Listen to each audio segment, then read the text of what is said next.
सर्वज्ञानप्रदायिनी सर्वदा सर्वतः पातु स्वर्णवर्णा सरस्वती। माँ सरस्वती के चरणों में प्रणति निवेदित करते हुए मैं बुला रही हूँ अत्यंत लोकप्रिय भजन गायक श्री सत्यनारायण तिवारी जी को कि वे आएं और आज के कार्यक्रम का मंगल प्रारंभ अपने सधे हुए स्वरों में एक सुमधुर भजनों द्वारा करें। श्री सत्यनारायण तिवारी। हे नाथ अब तो ऐसी दया हो, जीवन निरर्थक जाने न पाए। हे नाथ अब तो ऐसी कृपा हो, जीवन निरर्थक जाने न पाए। यह मन न जाने क्या क्या कराए, कुछ बन सका ना अपने बनाए, अपने बनाए। हे नाथ अब तो ऐसी कृपा हो, जीवन निरर्थक जाने न पाए। संसार में ही आसक्त रहकर दिन रात अपने मतलब की कहकर, सुख के लिए लाखों दुख को सहकर, ये दिन अभी तक यूं ही बिताए, यूं ही बिताए। हे नाथ अब तो ऐसी दया हो, जीवन निरर्थक जाने न पाए। वह योग्यता दो सत्कर्म कर लूं, अपने हृदय में सद्भाव भर लूं। नर्तन है साधन भव सिंधु तर लूं, ऐसा समय फिर आए न आए, आए न आए। हे नाथ अब तो ऐसी कृपा हो, जीवन निरर्थक जाने न पाए। ऐसा जगा दो फिर सो न जाऊं, अपने को निष्काम प्रेमी बनाऊं। मैं आपको चाहूं और पाऊं, संसार का भय कुछ रह न जाए, कुछ रह न जाए। हे नाथ अब तो ऐसी दया हो, जीवन निरर्थक जाने न पाए। हे नाथ मुझे निर्भिमानी बना दो, दारिद्र हर लो, दानी बना लो। आनंदमय विज्ञानी बना दो, मैं हूँ तुम्हारी आशा लगाए, आशा लगाए।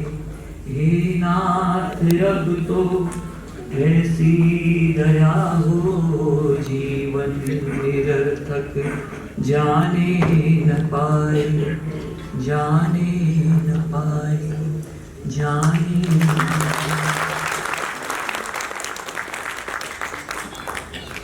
जीवन निरर्थक जाने न पाए। सदा सर्वदा अपने राम जी से यही प्रार्थना करने वाले स्मृति शेष जुगल किशोर जयधलिया जी का यह परम प्रिय भजन था और सही मायने में इस भजन की एक एक पंक्ति, एक एक शब्द को उन्होंने अपने जीवन में उतारा था। तभी उन्हें एक साथ कर्मठ, कर्मशील और कर्मयोगी कहा जा सकता है।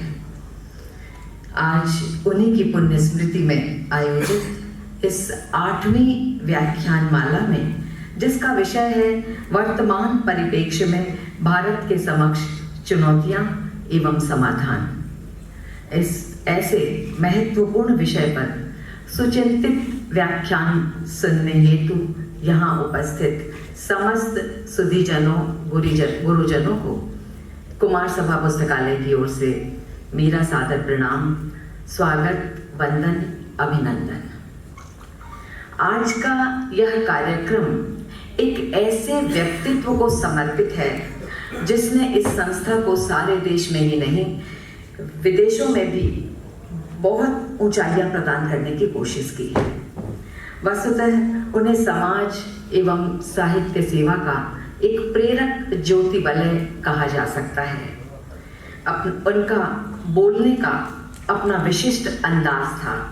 विनम्र होते हुए भी राष्ट्रीयता एवं समाज मंगल की तुला पर जिसे वो उचित समझते थे, उसके विरुद्ध उठने वाली आवाज का सही प्रत्युत्तर देना उनकी अपनी पहचान थी। शालीनता, सिद्धांतों के प्रति दृढ़ता, सजगता, प्रचंड राष्ट्रीयता, समाज सेवा तथा सत साहित्य को पढ़ने के प्रति उनकी निष्ठा को देखकर ऐसा लगता था कि एक व्यक्ति के जीवन में इतने सारे गुण, यह गुण साधन ते नहीं होई, प्रभु की कृपा पावे कोई कोई। सचमुच जैथलिया जी ने प्रभु की असीम अनुकंपा को प्राप्त कर अपने जीवन को निखारा और संवारा था। उनकी पावन स्मृति में आयोजित इस व्याख्यान माला का विषय उनके रोम रोम में समाया हुआ था। उनकी यह हार्दिक इच्छा थी और यह सत प्रयास भी रहता था कि कैसे हमारा समाज, हमारे देशवासी इन चुनौतियों का उचित उत्तर देते हुए देश के गौरव में श्रीवृद्धि करें। बंधुओं, यह अत्यंत हर्ष का विषय है कि आज के आयोजन की अध्यक्षता कर रहे हैं भारतीय संस्कृति के प्रबल पक्षधर, बांगड़ घराने के सुदीर्घ तेजस्वी श्रृंखला के यशस्वी कर्णधार श्री हरि मोहन बांगड़। अप्रतिम मेधा, प्रतिभा एवं निष्ठा के बल पर अपने शैक्षणिक और व्यावसायिक जीवन को ऊंचाइयां प्रदान करने वाले श्री हरि मोहन बांगड़ एक अनुकरणीय व्यक्तित्व के धनी हैं। आपके सुदक्ष नेतृत्व में श्री सीमेंट उत्पादन क्षमता में पूरे भारत के शीर्ष 3 सीमेंट समूहों में एक है। असाधारण नेतृत्व क्षमता एवं दूरदर्शिता के लिए आपको कई सम्मानों से विभूषित भी किया जा चुका है। कला और क्रीड़ा में विश्वास रखने वाले श्री बांगड़ एक अच्छे वॉलीबॉल और ब्रिज प्लेयर भी हैं। शिक्षा, सेवा एवं समाज कल्याण के प्रति समर्पित श्री हरि मोहन बांगड़ को अध्यक्ष के रूप में अपने बीच पाकर हम सचमुच आनंदित हैं। तेजस्वी व्यक्तित्व, प्रभावी सरस सलिल सी निर्मल धारा, तेजस्वी व्यक्तित्व, प्रभावी सरस सलिल सी निर्मल धारा, चिंतन की चेतना संजोए, प्लावित करते नया किनारा। विविध विधाओं की प्रतिभा से उपकृत है भारत का प्रांगण। आयोजन की शुभ बेला में स्वीकारें शत शत अभिनंदन, स्वीकारें शत शत अभिनंदन। इन्हीं शब्दों के साथ संस्था के सुयोग्य सचिव श्री बंशीधर शर्मा से मेरा अनुरोध है कि वे मुक्ता माला पहनाकर आपका अभिनंदन करें। तथा प्रख्यात ज्योतिषाचार्य श्री राकेश शास्त्री जी से मेरी प्रार्थना है कि आप आज के आयोजन के अध्यक्ष को अंग वस्त्र से विभूषित कर उनका सम्मान करें।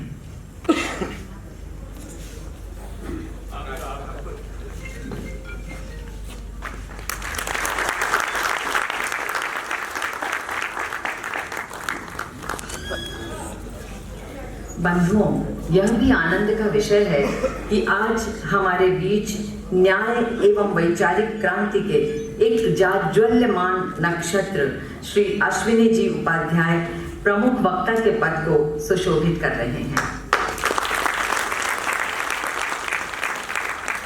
जिनका व्यक्तित्व आज किसी परिचय का मोहताज नहीं।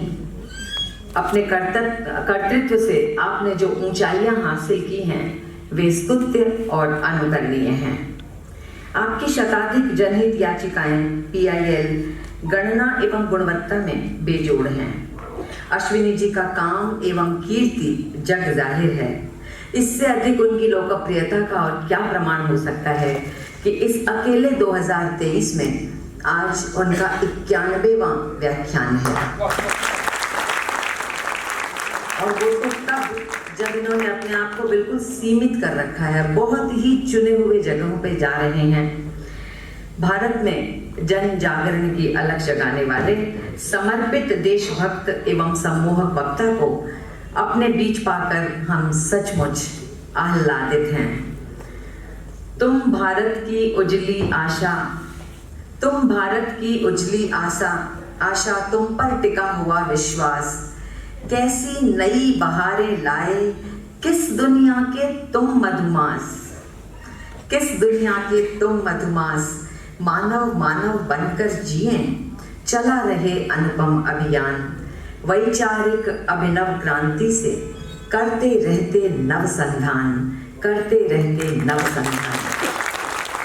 इन्हीं शब्दों के साथ मैं बुला रही हूँ हाई कोर्ट के एडवोकेट एवं हमारी कार्य समिति के विशिष्ट सदस्य श्री अजय चौबे को कि वे आएं और मुक्ता माला पहनाकर आपका अभिनंदन करें।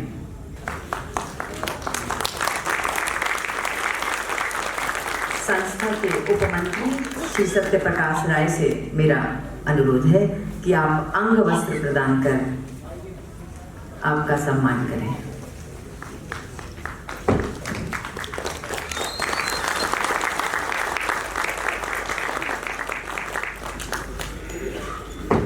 बंधुओं, एक सच्चे समाज सेवी की क्षमता से परिपूरित एवं आदर्श संरक्षक की प्रतिभा से विभूषित एक व्यक्तित्व का नाम है श्री सज्जन कुमार तुलसियान।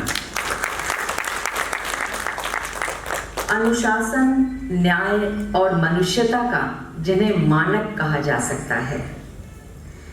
आज के प्रमुख वक्ता की तरह उनकी भी हर वक्त यही इच्छा और उनका प्रयास रहता है कि हमारा देश, हमारे देश के लोग, हमारे देश की प्रतिभा संपन्न महिलाएं, बच्चे, युवा अधिक से अधिक देश के गौरव को बढ़ाएं। हम आज उन्हें प्रमुख अतिथि के रूप में अपने बीच पाकर सचमुच आनंदित हैं। चमक गुणों से पैदा होती, तुम्हें देख जाना हमने। चमक गुणों से पैदा होती, तुम्हें देख जाना हमने। बाहर से भी अधिक रोशनी भीतर है माना हमने। जुगल जी के अनन्य हितैषी, प्रख्यात आयकर सलाहकार श्री सज्जन कुमार तुलसियान का मुक्ता माल पहनाकर अभिनंदन कर रहे हैं संस्था के अर्थ मंत्री श्री अरुण प्रकाश मल्लावत।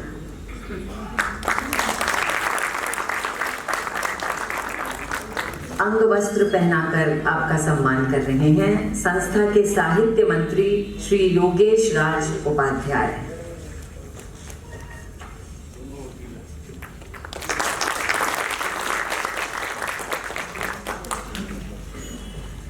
धर्म कर्म के युगल रूप, कर्तव्यनिष्ठ कर्मठ अभिराम, प्रेरक युवा चेतना के तुम, स्वीकारो सादर प्रणाम, स्वीकारो सादर प्रणाम। कवि श्री बंशीधर शर्मा की इन पंक्तियों के साथ मैं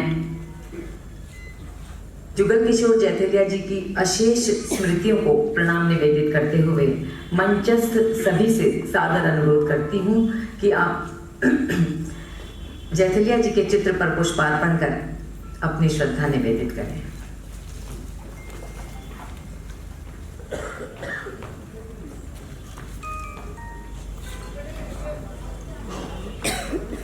मधुर हवा का झोंका पाकर ज्यों उपवन में कली खिले, जैसे जीवन के प्रभात में शुभ समृद्धिमय पवन चले।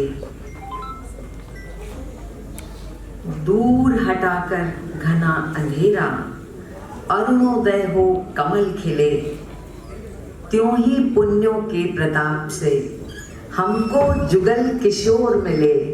त्यों ही पुण्यों के प्रताप से हमको जुगल किशोर मिले। डॉक्टर वागीश दिनकर की इन पंक्तियों के साथ एक बार पुनः उन्हें प्रणाम। जीवन के अंतिम दिनों तक किसी भी पद पर न रहते हुए पुस्तकालय को जो ऊंचाइयां और जो मार्गदर्शन उन्होंने प्रदान किया, वह सचमुच इतिहास का विषय है। कहा जा सकता है कि वे कार्यकर्ताओं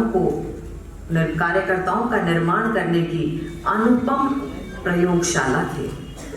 आज उन्हीं के अनन्य स्नेहभाजन पुस्तकालय के कर्मठ अध्यक्ष श्री महावीर प्रसाद बजाज से मैं सादर अनुरोध कर रही हूँ कि वे अपना स्वागत भाषण प्रस्तुत करें।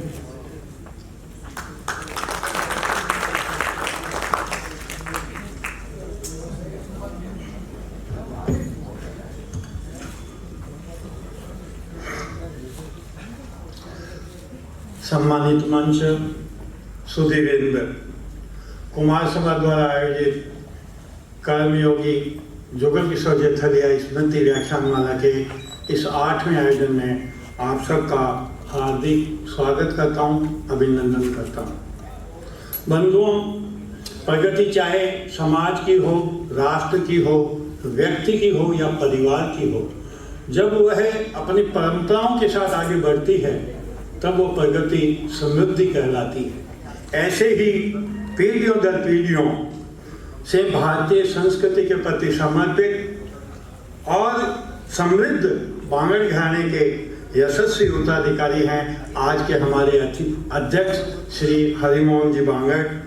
वे एक सफल यशस्वी उद्योगपति एवं समाज सेवी ही नहीं, एक समाज के आइकॉन हैं जिनसे हम प्रेरणा पाते हैं। कुमार सभा के प्रति उनका सद्भाव हमेशा रहा है और आज हमको आशीर्वाद देने के लिए इस मंच की गरिमा को बढ़ा रहे हैं।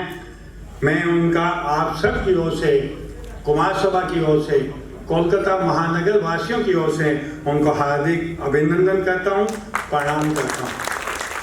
योजकता की अद्वितीय क्षमता रखने वाले हरिमोहन बाबू के बारे में किसी शायर की पंक्तियां बहुत सटीक बैठती है कि जिंदगी के किताब में धैर्य का कवल होना जरूरी है, क्योंकि वही हर पन्ने को संभाल कर रखता है। ऐसे ही बाबू हरिमोहन जी हम सबको एक संभाल करके, समाज को एक संभाल करके रख रहे हैं। मैं पुनः उनका आप सब की ओर से प्रणाम करता हूँ। आज के हमारे प्रधान वक्ता हैं सुप्रीम कोर्ट के बहुचर्चित वकील श्री अश्विनी जी उपाध्याय।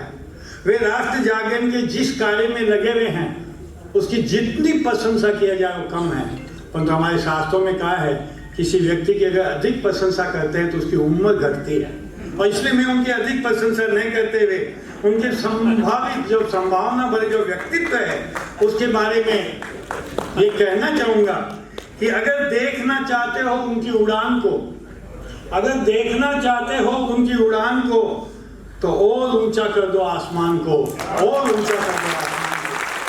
ऐसे तेजस्वी व्यक्तित्व को आप सब की ओर से, कुमार सभा की ओर से मैं प्रणाम निवेदन करता हूँ। आज के हमारे प्रधान अतिथि हैं कुमार सभा के अभिभावक, जाने माने प्रतिष्ठित आयकर सलाहकार श्री सज्जन कुमार जी तुलसिया।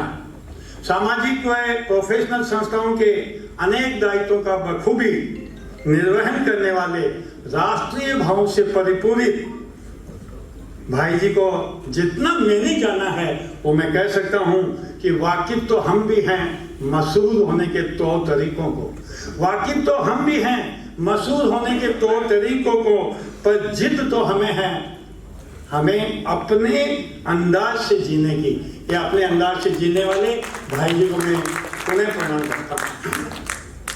बंधुओं, कुमार सभा ही नहीं, अनेक संस्थाओं के प्राण पुरुष, प्रेरणा पुरुष, जुगल जी को हम क्यों याद करते हैं? आखिर क्या थे जुगल जी?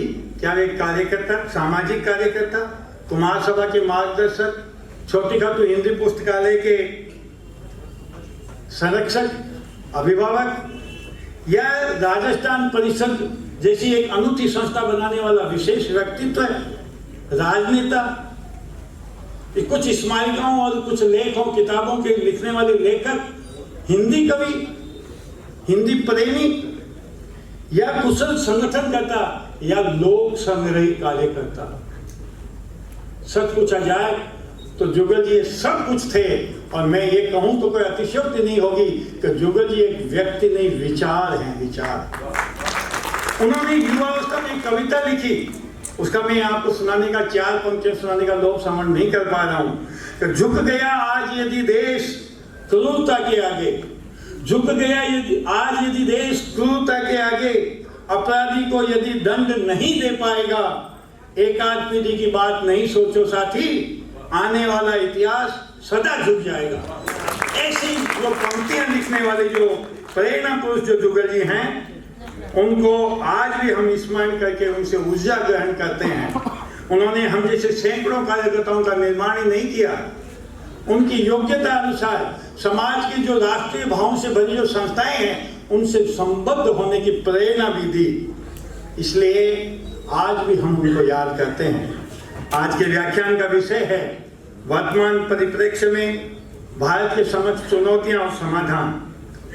मतलब आज हम सब लोग कह रहे हैं कि भारत जाग रहा है, भारत जागा हुआ है, उसके अंदर निहित शक्ति है, वो जगेगा ही। और इसलिए मुझे एक शेर याद आता है कि जिंदगी भर हमने यही भूल की गालिब, जिंदगी भर भूल हमने यही की गालिब, धूल चेहरे पे थी और आईना साफ करते रहे। यानी हमारे स्वाभिमान पे धूल पड़ी हुई थी और हम भारत को संवारने में लगे हुए थे।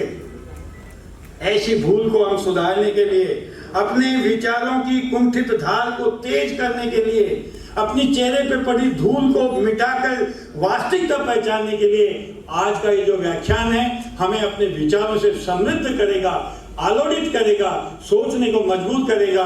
इन्हीं भावों के साथ आप सबको पुनः नमन, अभिवादन, जय हिंद, जय भारत। अहिल्या जी आज शरीर से हमारे बीच नहीं हैं, पर वे अपने रचनात्मक चिंतन, अनुभव सिद्ध विचारों, हिंदी और राष्ट्रीयता से संबंधित सभी क्रियाकलापों के माध्यम से वे हमेशा हमारे साथ थे, हैं और रहेंगे।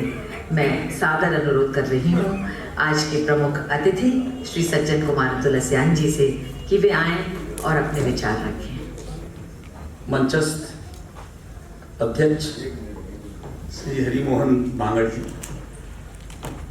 मुख्य वक्ता श्री अश्विनी उपाध्याय, मंचस्थ महानुभाव, उपस्थित सज्जनों एंड मेरी माताओं और बहनों, आज का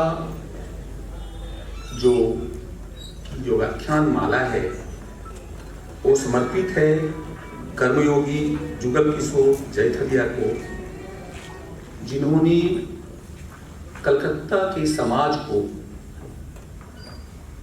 इतना बड़ा अवदान दिया इस संगठन को तैयार करके और बहुमुखी संगठनों के प्रति पूर्ण रूप से समर्पित होकर कि आज हम कलकत्ते को एक ऐसी धरोहर के रूप में लेके चल रहे हैं जहां हम अपने विचार प्रकट कर सकते हैं। वो जीवन भर अपने आप को खपाते रहे देश के लिए, समाज के लिए। वो गुदड़ी के लाल थे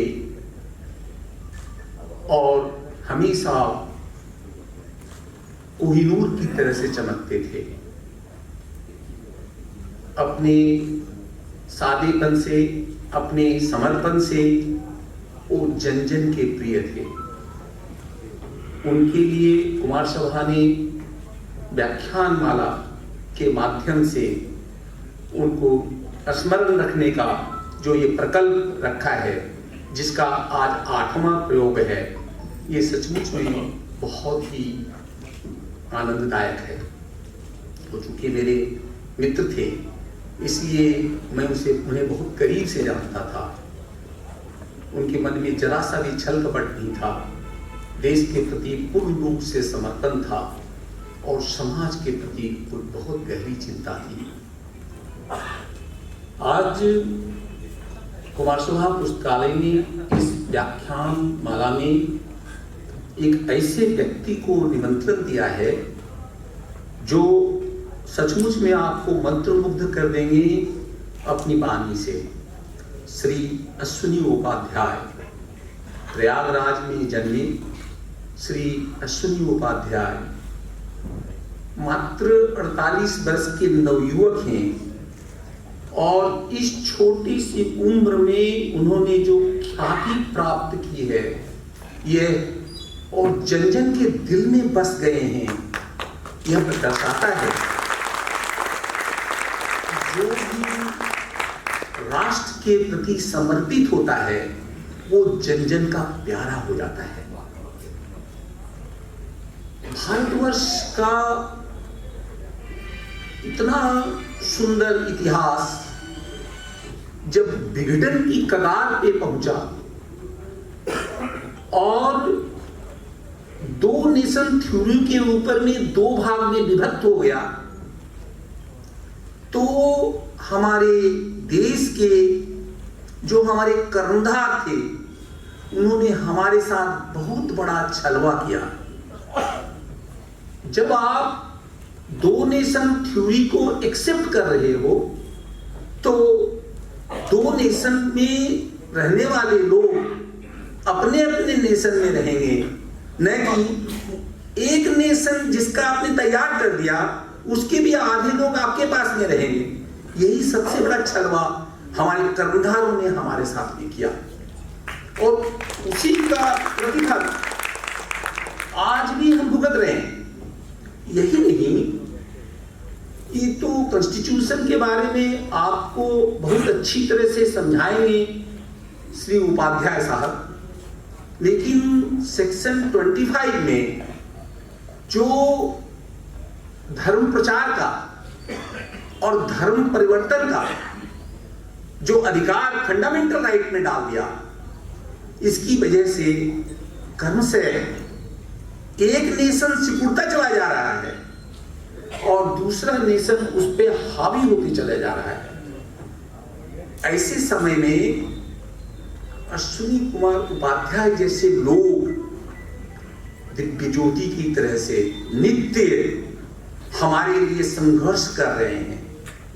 ये संघर्ष इनका जो है, आप ये मत समझिए कि ये पृथ्वीराज चौहान के संघर्ष से या महाराणा प्रताप के संघर्ष से या वीर शिवाजी के संघर्ष से कोई कम है। आज के जमाने के यही वीर शिवाजी, यही महाराणा प्रताप है, क्योंकि न्यायालय के माध्यम से ये हर पल न्यायालय को बताते रहते हैं कि ये देखिए, हम इस राष्ट्र को राष्ट्र के अनुसार से रहने दें, इस राष्ट्र को हम इस तरह से न ट्रीट करें जैसे हम सब कुछ अपना समर्पित कर चुके हैं और इस तरह से इस संघर्षरत हैं। आज की जो हमारे सामने समस्याएं हैं, जो हमारे चैलेंजेज हैं, उन चैलेंजेज में कुछ सामयिक भी है।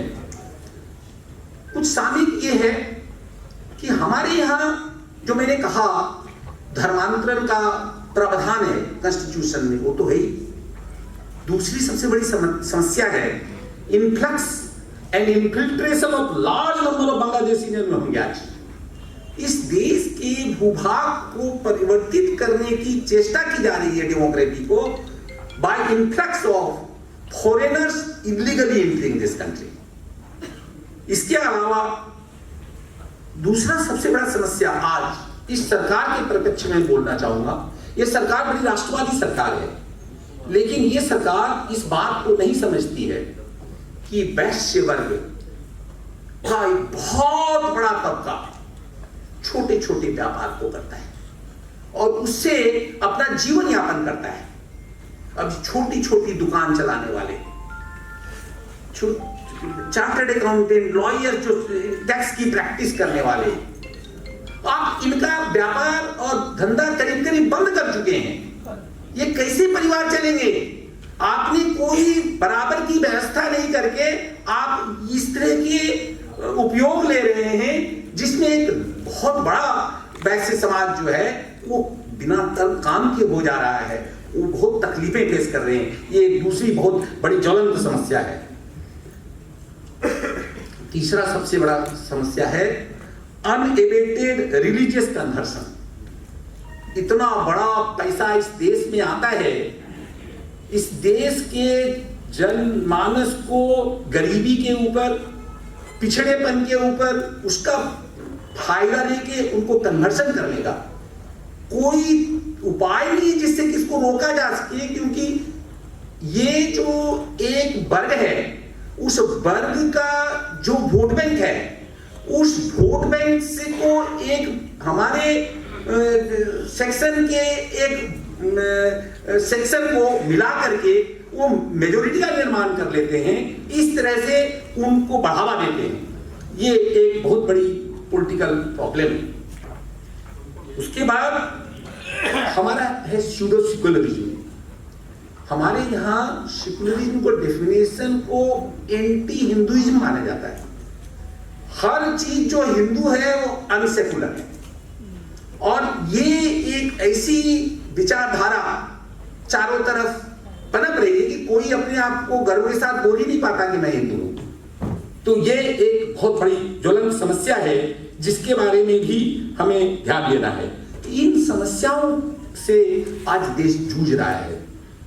हमारे प्रधान वक्ता जरूर अपना ध्यान केंद्रित करेंगे इन चैलेंजेस की तरफ और अपने वक्तव्य के माध्यम से हमें बताएंगे कि वो इस छोटी सी उम्र में जो प्रयास कर रहे हैं उसमें वो किस तरह से इन सब चीजों के बारे में सारे भारतवर्ष का ध्यान आकर्षित कर पाएंगे। इन शब्दों के साथ और ज्यादा समय न देते हुए मैं अपनी वाणी को विराम देता हूँ।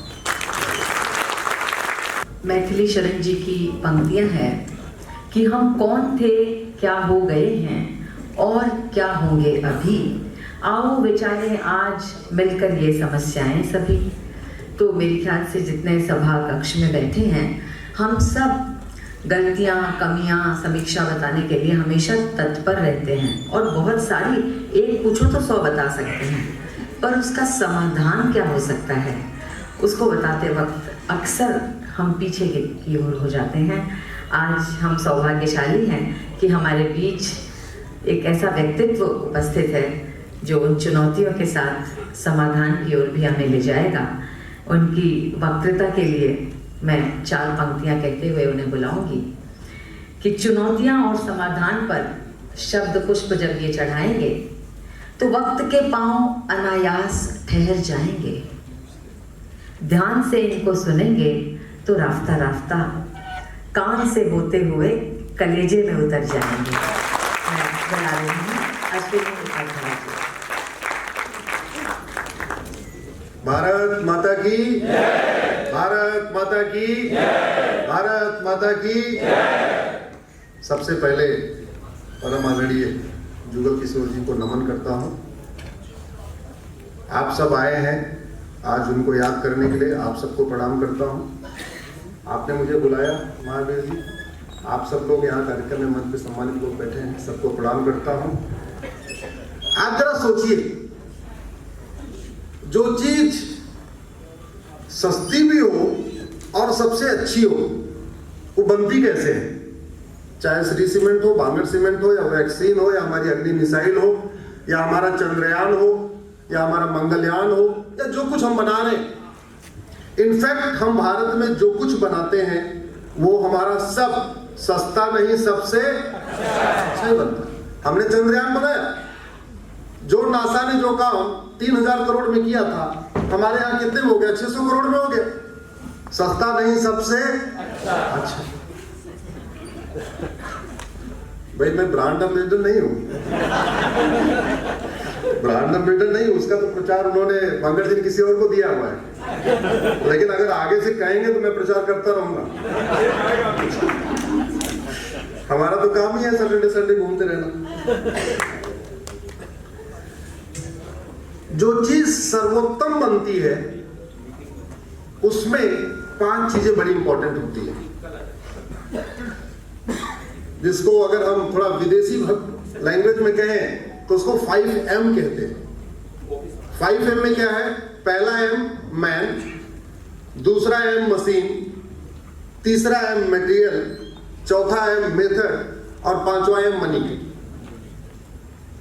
जहां ये 5 चीजें बढ़िया हो, पर्याप्त हो, मैन अच्छा हो, मशीन अच्छी हो, मेथड अच्छा हो, मटेरियल अच्छा हो और मनी पर्याप्त हो, वहां पे जो हमारा प्रोडक्ट होता है, जो हमारा आउटकम होता है, वो सबसे सस्ता नहीं सबसे अच्छा होता है। तो आप सब लोग बड़ी संख्या में आए हैं, लेकिन हमें बहनें कम दिख रही हैं यहाँ पे। हाँ है, लेकिन 50% नहीं है।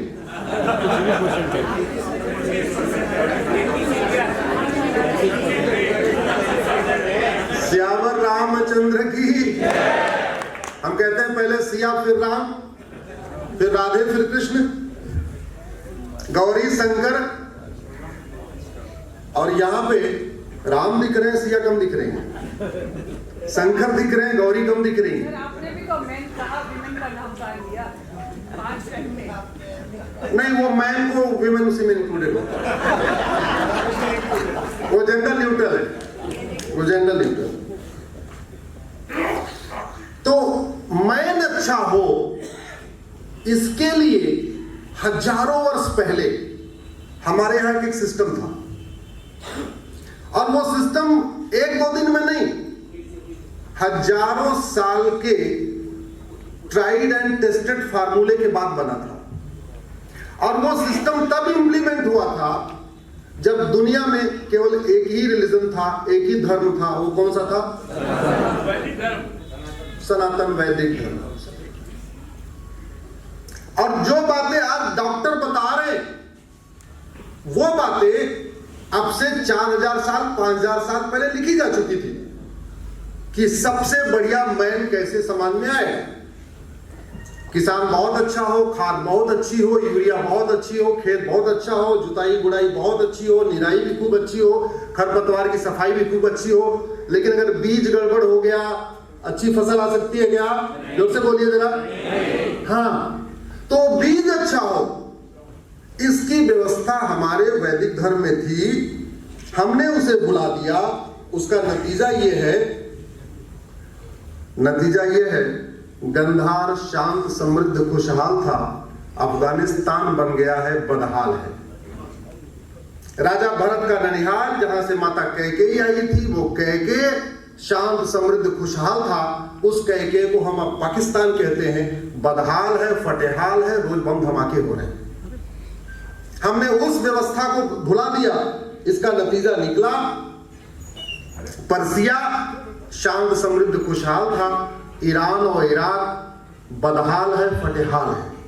हमने उस व्यवस्था को खत्म कर दिया, इसलिए कंबोज जो शांत था, समृद्ध था, खुशहाल था, बदक्सा अब बदहाल है। सुरवास्तु शांत था, समृद्ध था, खुशहाल था। स्वात घाटी अशांत है। तक्षशिला शांत था, समृद्ध था, खुशहाल था। रावलपिंडी अशांत है। यमन अशांत है, कांगो अशांत है, ईरान अशांत है, इराक अशांत है, सूडान अशांत है, इजिप्ट अशांत है, सीरिया अशांत है, बांग्लादेश अशांत है, फिलीपींस अशांत है, सोमालिया अशांत है, पाकिस्तान अशांत है, नाइजीरिया अशांत है, तजाकिस्तान अशांत है, अफगानिस्तान अशांत है। क्यों अशांत है? कि जो व्यवस्था इंसान के लिए सर्वोत्तम व्यवस्था थी, जो सर्वोत्तम व्यक्ति का निर्माण करती थी, उस व्यवस्था को हमने भुला दिया। इसलिए मैं कहता हूं, मटेरियल बहुत अच्छा हो, मशीन बहुत अच्छी हो, मेथड बहुत अच्छा हो, मनी भी खूब हो, लेकिन अगर मैन अच्छा नहीं होगा तो आपका न सस्ता बनेगा न सबसे अच्छा बनेगा। इसलिए बेस्ट प्रोडक्ट आए उसके लिए मैन अच्छा होना चाहिए, मनुष्य अच्छा होना चाहिए। उसके लिए हजारों साल पहले महर्षि गौतम ने एक व्यवस्था बनाई, उसके बाद अगस्त मुनि ने एक व्यवस्था बनाई, लेकिन वो व्यवस्थाएं उन्होंने 40 संस्कार की बात किया, बाद में 25 संस्कार की बात किया, बाद में व्यास जी ने 16 संस्कार की बात किया, जो आज तक वर्तमान में चल रही है, जो आज भी आपको मिल जाएगी, उसके वीडियो भी मिल जाएंगे, गूगल भी मिल जाएंगे। हमने वो 16 संस्कार की व्यवस्था गायब कर दिया। व्यक्ति का निर्माण पैदा होने के बाद नहीं होता, व्यक्ति का निर्माण पेट से शुरू हो जाता है। और मेडिकल साइंस भी कहता है 9 वर्ष और 9 महीने बड़े क्रूशियल होते हैं, और चरक संहिता में लिखा हुआ है 9 वर्ष और 9 माह बड़े क्रूशियल होते हैं। पहला हमने व्यवस्था क्या बनाई थी? गर्भाधान संस्कार होगा, अच्छी तरीके से मंत्रोच्चारण होगा, पूरी तरीके से घर में पूजा पाठ होगा, खुशी का माहौल होगा, एक त्योहार का माहौल होगा। उसके बाद दिन में यज्ञ होगा, हवन होगा, और अच्छे मन के साथ उस दिन माता पिता मिलेंगे। मिलने के बाद उस दिन मनुष्य निर्माण की प्रक्रिया शुरू होगी। मेडिकल साइंस अब कह रहा है कि 3 महीने के बाद बच्चे का ब्रेन बनना शुरू हो जाता है। चरक संहिता में, चरक का मतलब 1000 ईसा पूर्व, यानी अब से 3000 साल पहले चरक संहिता में लिखा हुआ है 3रे महीने में आपको पुंसवन संस्कार करना है। पुंसवन संस्कार बच्चे के शारीरिक और मानसिक विकास के लिए किया जाता है। उसमें मंत्रोच्चारण होता है, कुछ खान पान की व्यवस्था होती है, जिसके साथ बाद उसको पुंसवन संस्कार कहते हैं। मेडिकल साइंस आप 3 महीने के बाद अल्ट्रासाउंड शुरू करता है। 3 महीने पर, 4थे महीने, 5वें महीने, 6वें महीने, हर महीने बुला के अल्ट्रासाउंड से चेक करते हैं बच्चे की नाड़ी वाड़ी ठीक चल रही है कि नहीं, हार्ट ठीक से चल रहा है कि नहीं चल रहा है, स्वस्थ है कि नहीं, ठीक है, बिल्कुल खेल रहा है, कूद रहा है कि नहीं, सही है।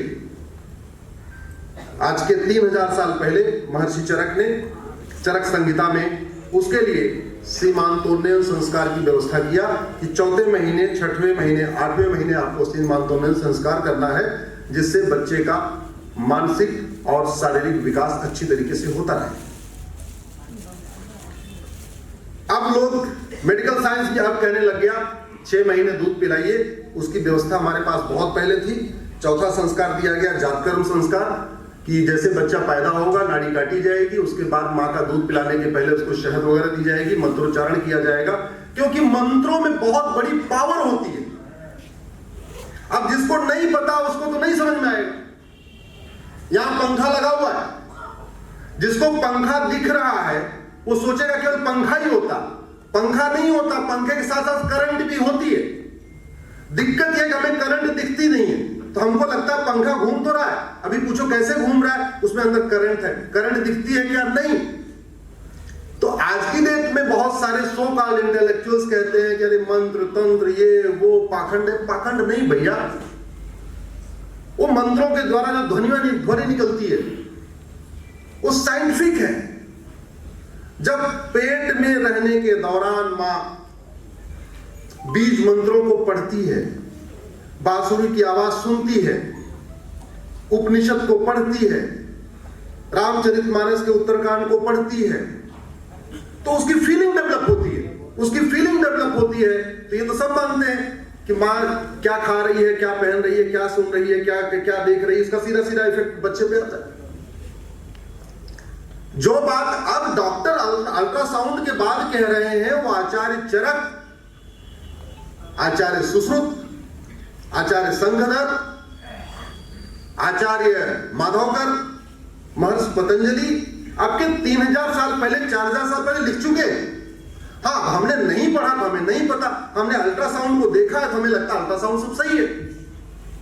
नहीं पढ़ा वेद को, नहीं पढ़ा पुराण को, नहीं पढ़ा चरक संहिता, नहीं पढ़ा हमने वाग्भट संहिता, नहीं पढ़ा हमने पतंजलि का योग सूत्र, नहीं पढ़ा हमने सुश्रुत संहिता, नहीं पढ़ा हमने माधवकर की किताब, नहीं पढ़ा हमने वाग्भट की किताब, हमें नहीं पता। हमको क्योंकि हम इतने ज्ञानी हो गए कि हमको जितना दिखता है हमको लगता है यही सच है, इसके अलावा कुछ सच है ही नहीं। जितना हमको सुनता है हमको लगता है यही पर्याप्त है, इसके अलावा कुछ है ही नहीं। ऐसा नहीं है, बहुत बड़ा विज्ञान है। फिर 6वें महीने में बच्चा पैदा हो गया, आज भी डॉक्टर कहते हैं कि 6 महीने तक केवल माँ का दूध पिलाना, उसके बाद अन्न खिलाना है। अन्नप्राशन संस्कार 6वें महीने में होना चाहिए। 6 महीने तक केवल माँ का दूध पिलाना चाहिए। हमारे ऋषि मुनि हजारों साल पहले लिख चुके हैं।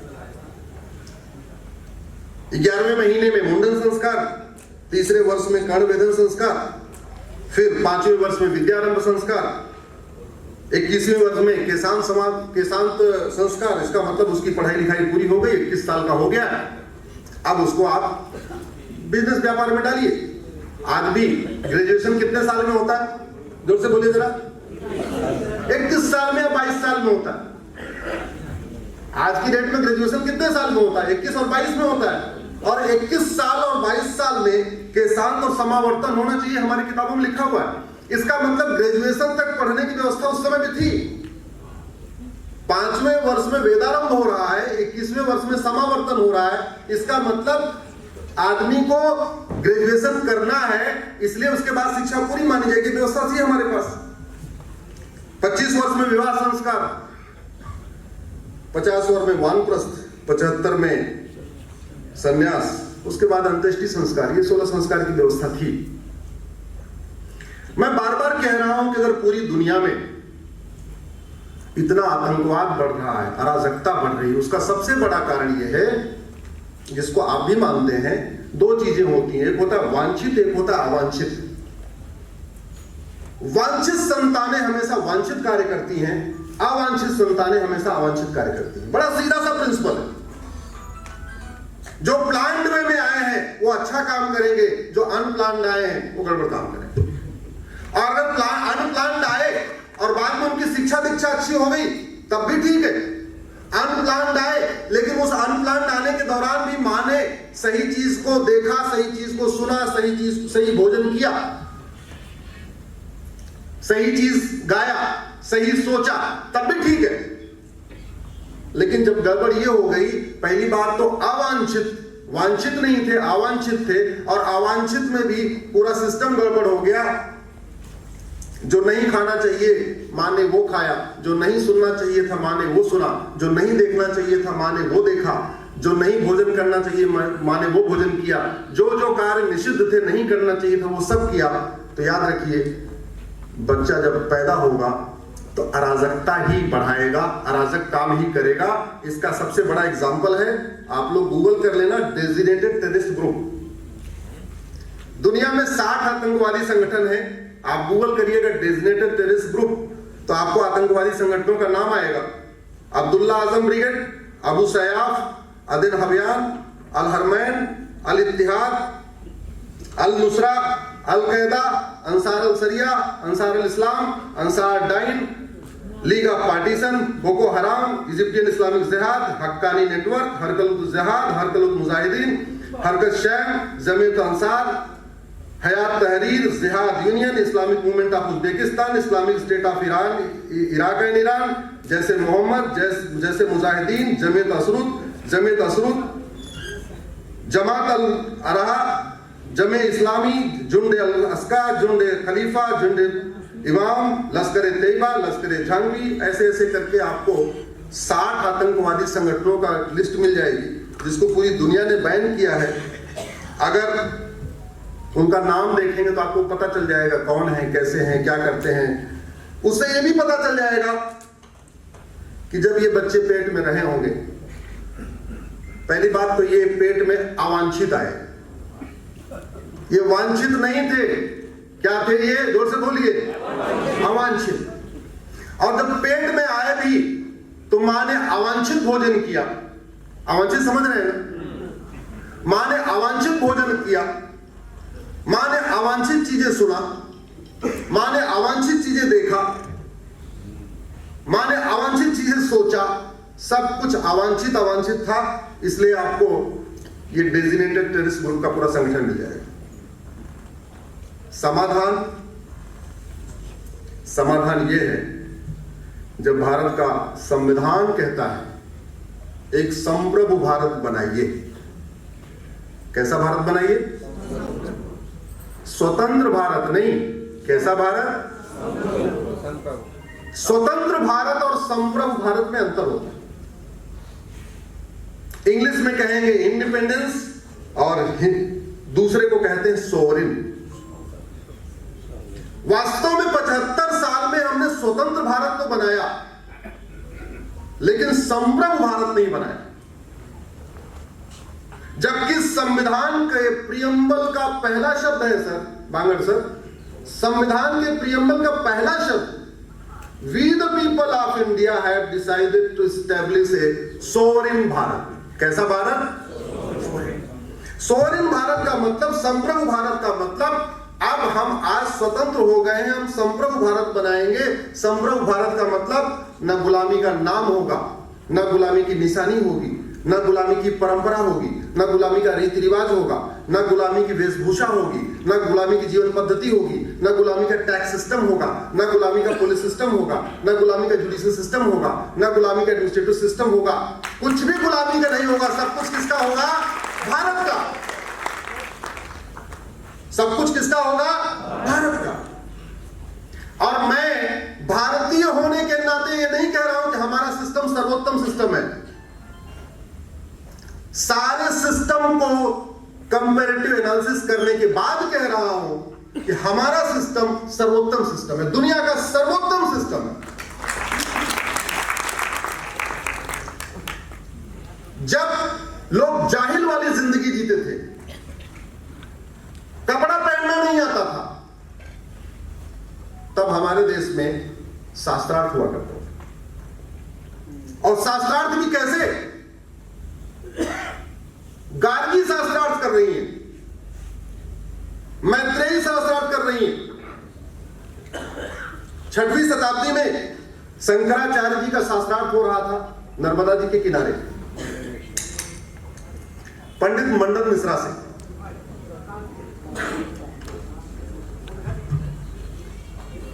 शास्त्रार्थ के बाद शंकराचार्य जी ने मंडन मिश्रा को हरा दिया। मंडन मिश्रा जी की धर्मपत्नी उठी, बोले आपने हमारे पति को भी हराया, अभी मैं हूं, अभी हमसे आप शास्त्रार्थ करिए। आप सोच सकते हैं, चारों वेद 18 पुराण का ज्ञाता, उसको चैलेंज कौन कर रही है? हमारी माता जी मंडन मिश्रा जी पत्नी जी कर रही हैं कि आपने पति को हराया है, जब तक आप पत्नी को हराओगे नहीं तब तक हम नहीं मानेंगे हम हार गए। आइए हमसे शास्त्रार्थ करिए। फिर शास्त्रार्थ हुआ नर्मदा जी के किनारे, और मंडन मिश्रा जी की पत्नी ने शंकराचार्य जी को हरा दिया। हराने के बाद शंकराचार्य जी ने बोला, हमें आपके इस सवाल का थोड़ा जवाब हमें देने में टाइम चाहिए, हमें 6 महीने का टाइम दे दीजिए। जहां यह शास्त्रार्थ हुआ उसको नर्मदा जी के किनारे उस स्थान को मंडलेश्वर कहते हैं, नर्मदा ये मध्य प्रदेश में है। और जो उन्होंने 6 महीने का टाइम मांगा दोबारा फिर से पढ़ने लिखने के लिए, उसको ओंकारेश्वर कहते हैं। जहां भी शंकराचार्य जी की 108 फीट की ऊंची एक प्रतिमा स्थापित की जा रही है, शंकराचार्य जी ने वहीं 6 महीने उस सवाल के जवाब पे सोचने के लिए लिया था टाइम। और चूंकि मंडन मिश्रा हार गए तो उन्होंने बोला अब हम गृहस्थ जीवन नहीं जिएंगे, हम संन्यास ले लेते हैं। उन्होंने संन्यास जहां लिया उसको मंडलेश्वर कहते हैं। यह परंपरा रही। हजारों साल पहले याज्ञवल्क्य को किसने चैलेंज किया? महर्षि याज्ञवल्क्य, गार्गी और मैत्रेयी। हजारों साल पहले रावण अपने विमान से अटैक करता है कैकेयी के ऊपर। एक राज्य था कैकेयी। परंपरा देखिए, हमारे देश में राजकुमारों का नाम राज्यों पे नहीं होता था, राजकुमारियों का नाम राज्यों पे होता था। ये परंपरा देखिए जरा। पूरी दुनिया में 1100 रिलीजन है, किसी भी रिलीजन में नारी की पूजा नहीं होती। किसमें पूजा होती है? पूरी दुनिया में 6500 भाषाएं हैं, आपको किसी लैंग्वेज में गृहिणी का पर्यायवाची नहीं मिलेगा। गृह का मतलब परिवार, जिसका पूरा घर ऋणी हो उसको कहते हैं गृहिणी। ऐसा कोई शब्द है ही नहीं है। यत्र नारंती पूज्यते रमनते तत्र देवता। बांगड़ जी, इसका पर्यायवाची आपको 6500 भाषाओं में और 1100 रिलीजन में कहीं नहीं मिलेगा। जहां नारी की पूजा होती है वहां देवता निवास करते हैं, ऐसा इससे मिलता जुलता सेंटेंस कहीं है ही नहीं।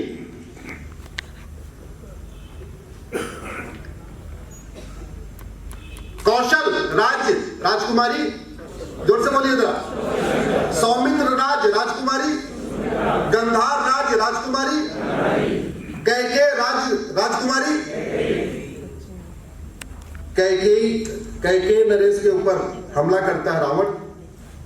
अब आप खुद सोच सकते हैं, बग्घी से तो जाएगा नहीं लंका से उठ के पेशावर तक। उस कैकेयी को आज के डेट में पेशावर कहते हैं। अटैक करता है, कैकेयी नरेश को बुरी तरीके से उनकी सेना को पराजित कर देता है। कैकेयी नरेश मदद मांगते हैं अयोध्या से। राजा दशरथ अपनी सेना के लेके जाते हैं। अगर हमारे पास ट्रांसपोर्टेशन की अच्छी व्यवस्था नहीं होती तो मदद जल्दी से मांग कैसे लिए, और रावण के रहते रहते अयोध्या नरेश अपनी सेना लेकर पहुंच कैसे गए। उसके बाद रावण राजा दशरथ को भी घायल कर देता है। कैकेयी नरेश के सेनापति को मार देता है। जानते हैं उस समय सेनापति का काम किसने संभाला? कैकेयी ने। अगर हमारी माताओं को, बहनों को केवल चूल्हा चौका ही आता था तो गार्गी ने ऋषि याज्ञवल्क्य से शास्त्रार्थ कैसे किया, और हमारी माताओं बहनों को केवल चूल्हा चौका ही आता था तो कैकेयी ने सेनापति का काम कैसे संभाला। और रावण से बचा के राजा दशरथ को ले गई। आपको उसके आगे की कहानी पता है, इसलिए दोनों लोगों में विवाह होता है। मैं कहना यह चाह रहा था, एक सिविलाइजेशन वॉर है। इस सिविलाइजेशन वॉर में एक पक्ष हारेगा, एक पक्ष जीतेगा। वो पहले भी था, आज भी है, आगे भी रहेगा। लेकिन हम लोग जो लगातार इस सिविलाइजेशन वॉर में सिकुड़ते जा रहे हैं, उसका सबसे बड़ा कारण यह है कि कहीं ना कहीं समाज से गलती हुई, हम अपनी जड़ों से कटे गए। हालांकि समाज से गलती हम नहीं कह सकते, उसका मूल कारण यह था हम 700 साल लगभग गुलाम थे। 700 साल हम गुलाम रहे, तो हमारी परंपराएं, 16 संस्कार क्या होता है, कैसे होता है, क्या होना चाहिए, वो हम भूल गए। चूंकि ये संविधान कहता है we the people of India have decided to establish a sovereign state, संप्रभु भारत बनाएंगे, और इस संविधान को लागू करने के लिए पूरी मनी कहां से आ रही है, कौन दे रहा है? कौन दे रहा है? अरे बोलिए, हम देते हैं भाई। कौन दे रहा है? इस संविधान को इंप्लीमेंट करने के लिए पैसा कहां से आ रहा है? तो इस संविधान का जो उद्देश्य है उसको प्राप्ति करने के लिए व्यवस्था है। व्यवस्था क्या है? राष्ट्रपति है। राष्ट्रपति के नीचे chief justice of India, prime minister of India है। उसके नीचे फिर मंत्रिमंडल है, उसके नीचे सांसद विधायक है, उसके नीचे बाकी सब व्यवस्था है, पार्षद, प्रधान, कलेक्टर, उलेक्टर सब उसी में है। सबका लक्ष्य क्या है? कैसा भारत बनाना? जोर से बोलिए। संप्रभु भारत बनाना।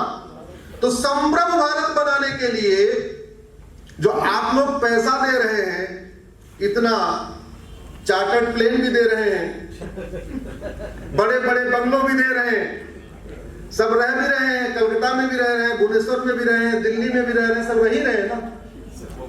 बना क्या? गुलामी का नाम खत्म हुआ? जोर से बोलिए जरा, जोर से बोलिए। आपकी फोटो खींच रही इसमें, गुलामी का नाम खत्म हुआ क्या? गुलामी का निशान खत्म हुआ क्या? गुलामी की परंपरा खत्म हुई क्या? गुलामी की भाषा खत्म हुई क्या? गुलामी का रीति रिवाज खत्म हुआ क्या? गुलामी की पुलिस व्यवस्था खत्म हुई क्या? गुलामी की टैक्स व्यवस्था खत्म हुई क्या? गुलामी की जुडिशियल व्यवस्था खत्म हुई क्या? गुलामी की प्रशासनिक व्यवस्था खत्म हुई क्या? जब सब कुछ गुलामी का चल रहा है तो भारत संप्रभु कहां बना? बना क्या संप्रभु भारत? नहीं बना। उसको बनाना है, बनाएंगे, आप और हम बनाएंगे, क्योंकि सब कुछ आपके पैसे से चल रहा है। ये भारत का बजट 75 लाख करोड़ का है। ये 75 लाख करोड़ हवा में नहीं आते, इसमें सबका योगदान। आप जीएसटी देते हैं, टीडीएस देते हैं, इनकम टैक्स देते हैं, वैट देते हैं, कुछ लोग डायरेक्ट देते हैं, कुछ लोग इनडायरेक्ट देते हैं। भाई बांगड़ जी सीमेंट बना के जीएसटी दे रहे हैं, हम सीमेंट खरीद कर जीएसटी दे रहे हैं, दे तो हम भी रहे ना, सस्ता नहीं सबसे।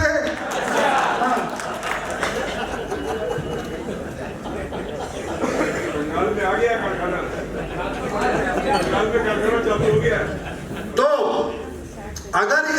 संविधान को, लक्ष्य को प्राप्त करना है तो सबसे पहले हमें अच्छा क्या चाहिए? बीज, अच्छा इंसान, अच्छा भारतीय। अच्छे भारतीय बनने की शुरुआत कहां हो रही है? पेट में। तो इस 16 संस्कार को घर घर पहुंचाने की जिम्मेदारी किसकी है? सरकारों की। सब कुछ समाज थोड़ी करेगा, समाज तो बहुत काम कर रहा है। ये कुमार सभा वाले पूरा कार्यक्रम करते जा रहे सब कुछ हमारा नहीं है भैया। जिसने शपथ लिया है, और शपथ कैसे लेते हैं? मैं ईश्वर की शपथ लेता हूं। राष्ट्रपति की भी शपथ वही है, मैं ईश्वर की शपथ लेता हूं। उपराष्ट्रपति की भी, चीफ जस्टिस ऑफ इंडिया की, प्राइम मिनिस्टर ऑफ इंडिया की, सबकी शपथ क्या लेते हैं? मैं ईश्वर की शपथ लेता हूं, मैं संविधान के अनुसार कार्य करूंगा और संविधान के लक्ष्यों को प्राप्त करने के लिए अब मनसा वाचा कर्मणा कार्य करूंगा। यही शपथ है। शेड्यूल 7 की लिस्ट उठा के देखिए, सबकी शपथ लिखी हुई इसमें। शपथ क्या लेते हैं? मैं ईश्वर की शपथ लेता हूं कि इस संविधान के लक्ष्यों को प्राप्त करने के लिए मनसा वाचा कर्मणा काम करूंगा। संविधान का लक्ष्य प्रियम्बल में लिखा है, equality, justice, liberty, fraternity, unity, national integration. अगर उसको हम 4 वाक्यों में कहें तो संविधान का लक्ष्य है राम राज्य की स्थापना, और राम राज्य का मतलब है धर्म की, जोर से बोलिए, अधर्म का, प्राणियों में, विश्व का। तो संविधान का लक्ष्य है कि सरकारें ऐसा नियम कानून बनाए, ऐसी व्यवस्था बनाए जिससे धर्म की जय हो। संविधान का ये कहता है सरकारों से कि तुम पब्लिक सर्वेंट हो, ये तुम्हारी ड्यूटी है, ऐसे नियम कानून बनाओ जिससे अधर्म का नाश हो। ऐसी शिक्षा व्यवस्था स्टेब्लिश करो जिससे प्राणियों में, और ऐसी नीतियां बनाओ जिससे भारत का ही नहीं पूरे विश्व का कल्याण हो। आप लोगों को, अध्यक्ष जी, आपको बताना चाहता हूं, पूरी दुनिया के संविधान में, किसी और देश के संविधान में विश्व कल्याण की कोई जिक्र नहीं है। भारत के संविधान का आर्टिकल 51 कहता है कि विश्व कल्याण के लिए भी योजना बनाओ। ये केवल भारत में। तो अच्छी शुरुआत तब होगी जब पहले, कहते नहीं है, किसान अच्छा हो, खेत अच्छा हो, जुताई गुड़ाई निराई अच्छी हो, खाद पानी अच्छा हो, लेकिन सबसे ज्यादा जरूरी क्या है? क्योंकि बबूल के पेड़ में आम तो नहीं पैदा होगा, कितना खाद पानी दे लो। इमली कभी मीठी तो नहीं हो जाएगी आम जैसी, महुआ कभी कटहल तो नहीं बन सकता। इसलिए आवश्यक यह है कि हर घर में अच्छी संतान पैदा हो, स्वस्थ संतान पैदा हो, संस्कारी संतान पैदा हो। उसके लिए आवश्यक यह है कि सरकार अपनी शिक्षा व्यवस्था में, हॉस्पिटल में, प्राइमरी के एजुकेशन में 16 संस्कार को स्टेब्लिश करे। सबसे पहले अपने डॉक्टरों को जो MBBS का कोर्स कर रहे हैं, BAMS का कोर्स कर रहे हैं, BHMS का कोर्स कर रहे हैं, उनको चरक संहिता पढ़ाए, सुश्रुत संहिता पढ़ाए, वाग्भट संहिता पढ़ाए, माधवकर संहिता पढ़ाए, पतंजलि का योग सूत्र पढ़ाए। केवल विदेशी जो मेडिकल सिस्टम से काम नहीं चलेगा। 75 साल हो गए, क्या रिजल्ट आ रहा है आपके सामने? अच्छी संतान तभी पैदा होगी जब हम 16 संस्कार वाली व्यवस्था लागू कर देंगे।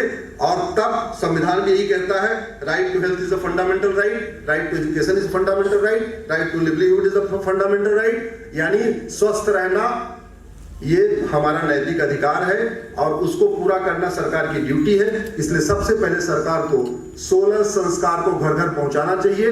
जो हमारी आशा बहनें हैं पूरे देश भर में 2.5-3 लाख के आसपास, उनको 16 संस्कार के बारे में बताना चाहिए। प्रत्येक हॉस्पिटल में जो गायनी डिपार्टमेंट है, जहां गायनी डॉक्टर होती हैं, उनको 16 संस्कार की ट्रेनिंग देना चाहिए। जब जब कोई महिला प्रेगनेंसी के बाद वहां आती है, डॉक्टर ट्रेन हो, उनको बताएं भाई तुम्हें तीसरे महीने ये करना है, केवल अल्ट्रासाउंड ही नहीं कराना है बल्कि तुम्हें संस्कार भी करना है। तब जाके एक अच्छे भारत का निर्माण हो। अब बच्चा पैदा हो गया, बच्चा पैदा हो गया, उसके बाद अगला क्या है? स्कूल जाएगा। अब वो स्कूल जाएगा। इस समय भारत में 3 तरीके का एजुकेशन सिस्टम चल रहा है। एक है है मैकाले सिस्टम, एक है मिशनरी सिस्टम, तीसरा है मदरसा सिस्टम। 3M, मैकाले, मिशनरी, मदरसा। और इन तीनों का दुष्परिणाम आप देख रहे हैं। क्या दुष्परिणाम है?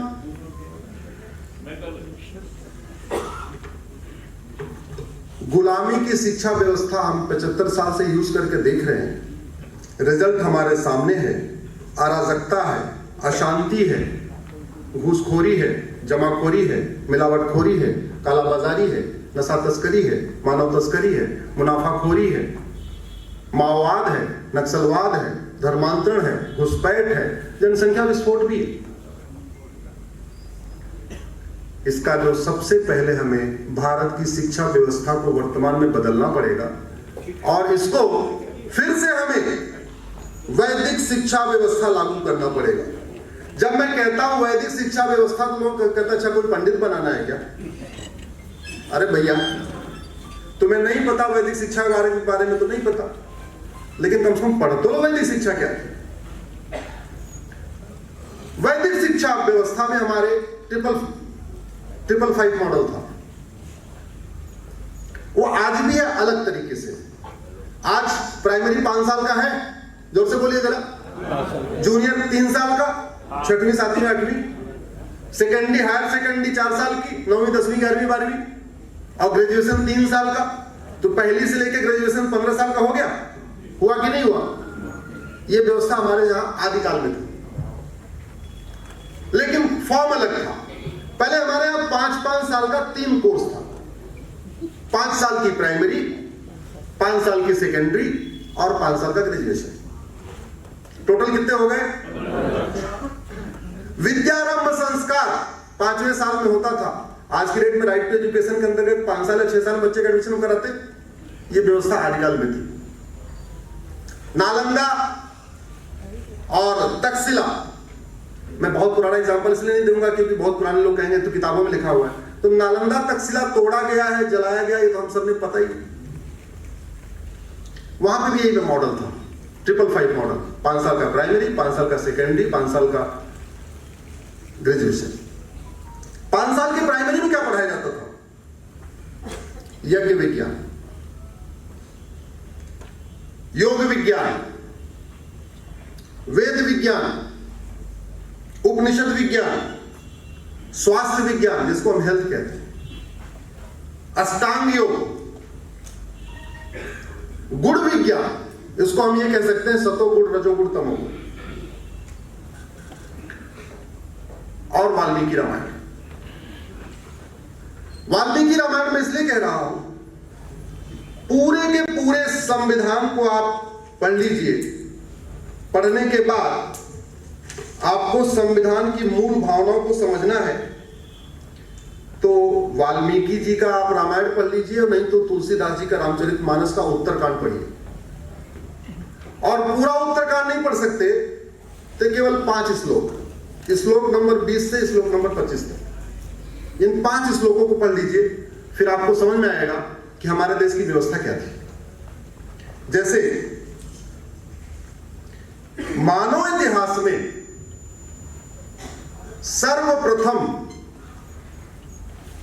बहुविवाह प्रथा खत्म करने वाले भगवान श्री राम थे। एक नारी पति व्रत सब जान, चौपाई। एक पति एक पत्नी का नियम लागू करने वाले कौन है? भगवान श्री राम। मानव इतिहास में सबसे पहले पॉपुलेशन कंट्रोल पॉलिसी लागू करने वाले भगवान श्री राम।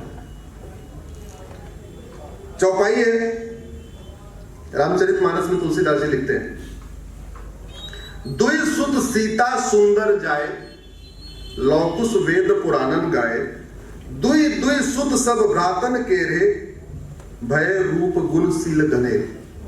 भगवान राम के भी 2 पुत्र हैं, लक्ष्मण भरत शत्रुघ्न के भी 2 पुत्र हैं। ऐसा एक्सीडेंटल तो नहीं हो सकता कि हम दो हमारे 2 चारों के चारों भाइयों लागू करना इंप्लीमेंट कर दें। और भारत का संविधान का काम का बंटवारा है, एक यूनियन लिस्ट है, एक स्टेट लिस्ट है, एक कॉन्करेंट लिस्ट है। कॉन्करेंट लिस्ट के एंट्री नंबर 20 में जाइए, आपको में लिखेगा population control and family planning. अब हमारे संविधान निर्माताओं ने छोटा परिवार सुखी परिवार का जो लक्ष्य तय किया, हम दो हमारे दो का जो लक्ष्य तय किया, जनसंख्या नियंत्रण कानून होना चाहिए इसका लक्ष्य तय किया, कॉमन सिविल कोड होना चाहिए इसका लक्ष्य तय किया, आज के हजारों साल पहले प्रभु श्री राम ने इसको इंप्लीमेंट कर दिया था। हम दो हमारे दो सबके दो, ये आज की नहीं हजारों साल पुरानी परंपरा है और भगवान श्री राम ने इसको इंप्लीमेंट किया था। एक नारी व्रत रथ सब झारी ते मन बलकम प्रतिहितकारी, रामचरितमानस में लिखा हुआ है। तो सवाल ये आता है कि जब हमारे शिक्षा व्यवस्था हमारी है ही नहीं, और एक बार आप सब लोग यहां बुद्धिजीवी बैठे हुए हैं, a square plus b square is equal to 2ab, इसका आपके जीवन में क्या उपयोग है जरा बताइए? कोई उपयोग है क्या? है सर? कुछ मन से पूछता हूं। Sine theta plus cos theta को उपयोग है आपकी लाइफ में? गिनती पहाड़ा के अलावा कुछ और हमारी लाइफ में उपयोग है क्या? क्या कूड़ा करकट पढ़ा रहे हैं? पहले पेट में कूड़ा करकट हमें सिखा दिया। बच्चा पेट में है, जो चीज नहीं देखना वो देख रहे हैं, जो नहीं खाना वो माँ खा रही है, जो नहीं सुनना वो सुन रही है, जो नहीं करना वो कर रही है, जो नहीं पढ़ना वो पढ़ रही है। आधा संस्कार तो पेट में खराब कर दिया, और जब बच्चा स्कूल गया, बच्चा खुचा इधर मैकाले सिस्टम खराब कर रहा है। हमारे आपके जीवन में हम जो कुछ पढ़ते हैं 5% हमारे जीवन में उपयोग आता है। हमारी वैदिक शिक्षा में हम जो कुछ पढ़ते थे उसका 100% लाइफ लॉन्ग हमारे जीवन में उसका लाभ था, लाइफ लॉन्ग। तो हमारी वैदिक शिक्षा व्यवस्था क्या थी? 555 मॉडल। फर्स्ट 5 में क्या था? आपको यज्ञ विज्ञान पढ़ना है, वेद विज्ञान पढ़ना है, उपनिषद पढ़ना है, वेदों को पढ़ना है, रामचरितमानस पढ़ना है, राम के बारे में सुनना है, अच्छी अच्छी कथाएं सुनना है, जिससे कि 5 साल के अंदर जब बच्चों 5वीं पास किया, यानी लगभग 10 साल का हुआ, तब तक वो अच्छा भाई बन गया, अच्छा पुत्र बन गया, अच्छी बहन बन गई, अच्छा इंसान बन गया, अच्छा नागरिक बन गया, पर्यावरण के प्रति सचेत हो गया। क्या खाने से सतोगुण आएगा, क्या खाने से रजोगुण आएगा, क्या खाने से तमोगुण आएगा, उसके बारे में उसको पता चल गया। एक तरीके से 10 साल के अंदर अंदर वो पूरा मैच्योर हो गया। इंद्रियों पे नियंत्रण कैसे करना है, कैसे आंखों को कंट्रोल करना है, कैसे कान को कंट्रोल करना है, सब सीख गया। फिर हमने उसको सेकेंडरी था उसमें आता था बच्चा, और आजकल तो हम कहते हैं कि बहुत बड़ा भारी झोला हो गया है। 8-10 किताब आती है, कहते हैं झोला बहुत भारी हो गया। पहले गुरुकुल में 20 किताब पढ़ाई जाती थी। वैदिक शिक्षा व्यवस्था में 20 किताबें थी, 20 विषय थे। अग्नि विद्या, जिसको हम आज की डेट में मेटलर्जी कहते हैं, ये सेकेंडरी में पढ़ाई जाती थी। शुरुआत हो जाती थी, बाद में ग्रेजुएशन में इसका स्पेशलाइजेशन होता था। वायु विद्या, एरोनॉटिक्स, जल विद्या, नेविगेशन, ये मैं बता रहा हूं आपको, सेकेंडरी के आपको सब्जेक्ट बता रहा हूं, कोर्स बता रहा हूं जो वैदिक शिक्षा में थी। अंतरिक्ष विद्या, स्पेस साइंस, पृथ्वी विद्या, अर्थ स्टडी, सूर्य विद्या, सन स्टडी, चंद्र विद्या, लूनार स्टडी, मेघ विद्या, वेदर फोरकास्ट, पदार्थ विद्या, बैटरी, सौर ऊर्जा, सोलर एनर्जी, दिन रात विद्या, डे नाइट स्टडी, सृष्टि विद्या, स्पेस रिसर्च, खगोल विद्या, एस्ट्रोनॉमी, भूगोल विद्या, ज्योग्राफी, काल विद्या, टाइम स्टडी, भूगर्भ विद्या, माइनिंग, रत्न एवं धातु विद्या, जेम्स एंड मेटल्स, आकर्षण विद्या, ग्रेविटी, प्रकाश विद्या, सोलर एनर्जी, तार विद्या, कम्युनिकेशन, विमान विद्या, प्लेन, जलयान विद्या, वाटर वेसल्स, अग्नेय विद्या, आर्म्स एंड एमुनेशन, जीव जंतु विज्ञान, जूलॉजी, बॉटनी, यज्ञ विद्या, मेटेरियल स्टडी, वैदिक विद्या, वैदिक साइंस, वाणिज्य, कॉमर्स, कृषि, एग्रीकल्चर, पशुपालन, एनिमल हस्बेंड्री, पक्षी पालन, बर्ड कीपिंग, पशु प्रशिक्षण, एनिमल ट्रेनिंग, यान यंत्रकार, मैकेनिक्स, रथकार, व्हीकल डिजाइनिंग, रत्नकार यानी जेम्स, स्वर्णकार, ज्वेलरी डिजाइनिंग, वस्त्रकार, टेक्सटाइल, कुंभकार, पॉटरी, लोहकार, मेटलर्जी, तक्षक, गार्डिंग, रंगशास्त्र, डाइंग, आयुर्वेदा, रज्जुकर, लॉजिस्टिक, वास्तुकार, आर्किटेक्ट, पाक विद्या, कुकिंग, सारथ यानी ड्राइविंग, नदी प्रबंधन, वाटर मैनेजमेंट, गौशाला प्रबंधन यानी जिसको एनिमल हस्बेंड्री कहते हैं, उद्यानपाल, हॉर्टिकल्चर, वनपाल, फॉरेस्ट रेंजर, उसके अंदर होंगी। और जब फिर वैदिक व्यवस्था में आएगा, जो प्राइमरी में 5 साल उसने पढ़ा, इंद्रियों के सेंसस पे कंट्रोल किया, तो फिर उसके अंदर शक्तियां और बढ़ गई, उसकी शारीरिक मानसिक क्षमता और बढ़ गई। उसके बाद सेकेंडरी में उसने इतनी किताबें पढ़ ली। और फिर था भैया जिसको पढ़ाई से रोकना है ये रोक दो, जाओ अपने अपने पिता के काम में हाथ बटाओ। 10 साल पढ़ाई हो गई, अब जाओ खेती करना है, किसानी करना है, धंधा करना, व्यापार करना, रोजगार करना, सेना में जाना, जाओ। कुछ सिलेक्टेड लोग ग्रेजुएशन करते थे, और ग्रेजुएशन करने के लिए क्या हमारे पास यूनिवर्सिटी थी, नालंदा थी, तक्षशिला थी, और भी बहुत सारी यूनिवर्सिटीज थी।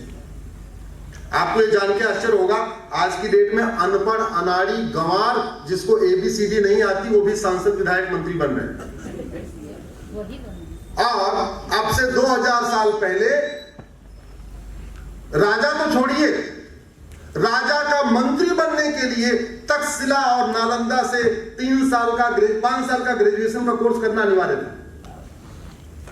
उस अखंड भारत में जिसमें पाकिस्तान, बांग्लादेश सब कुछ आता था, उसमें राजा का मंत्री बनने के लिए टर्म्स कंडीशन थी, या तो तक्षशिला से कोर्स करके आओ या तो नालंदा से कोर्स करके आओ। ये बहुत पुरानी बात नहीं, 2000 साल पुरानी बात बता रहा हूं।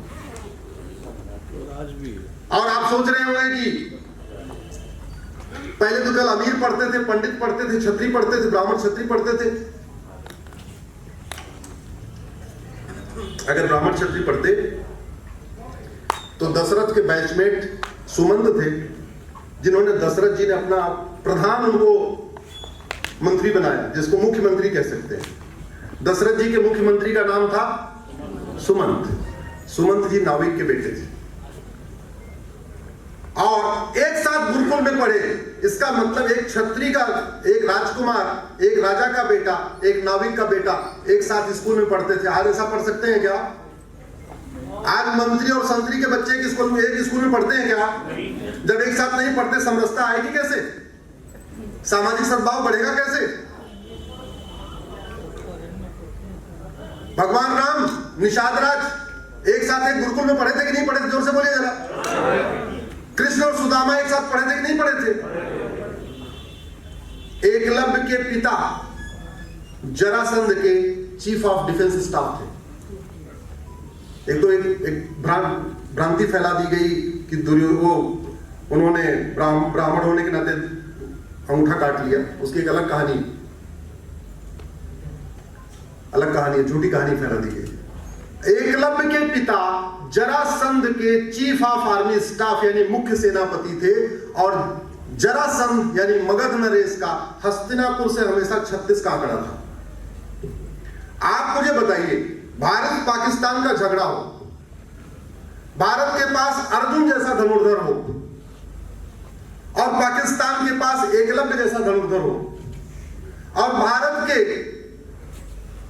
किसी मंत्री को एकलव्य मिल जाए और युद्ध होने वाला हो, तो क्या करेगा? जोर से बोलिए, क्या करेगा?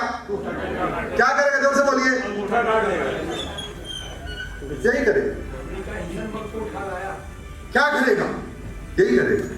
अरे भैया, द्रोणाचार्य जी को एकलव्य मिलता है और वो देखते हैं कि अर्जुन से भी अच्छा बाण चलाता है ये। परिचय पूछते हैं, कौन हो? बोले मैं जरासंध के मुख्य सेनापति का बेटा हूं। ऐसे गरीब नहीं होता जो दिखा दिया तो गरीब था। अरे पहले पढ़ाई के दौरान सारे गरीब होते थे। पहले बाल्यकाल में पढ़ाई तक सारे गरीब होते थे। अमीरी होती थी जब विवाह शुरू होता था।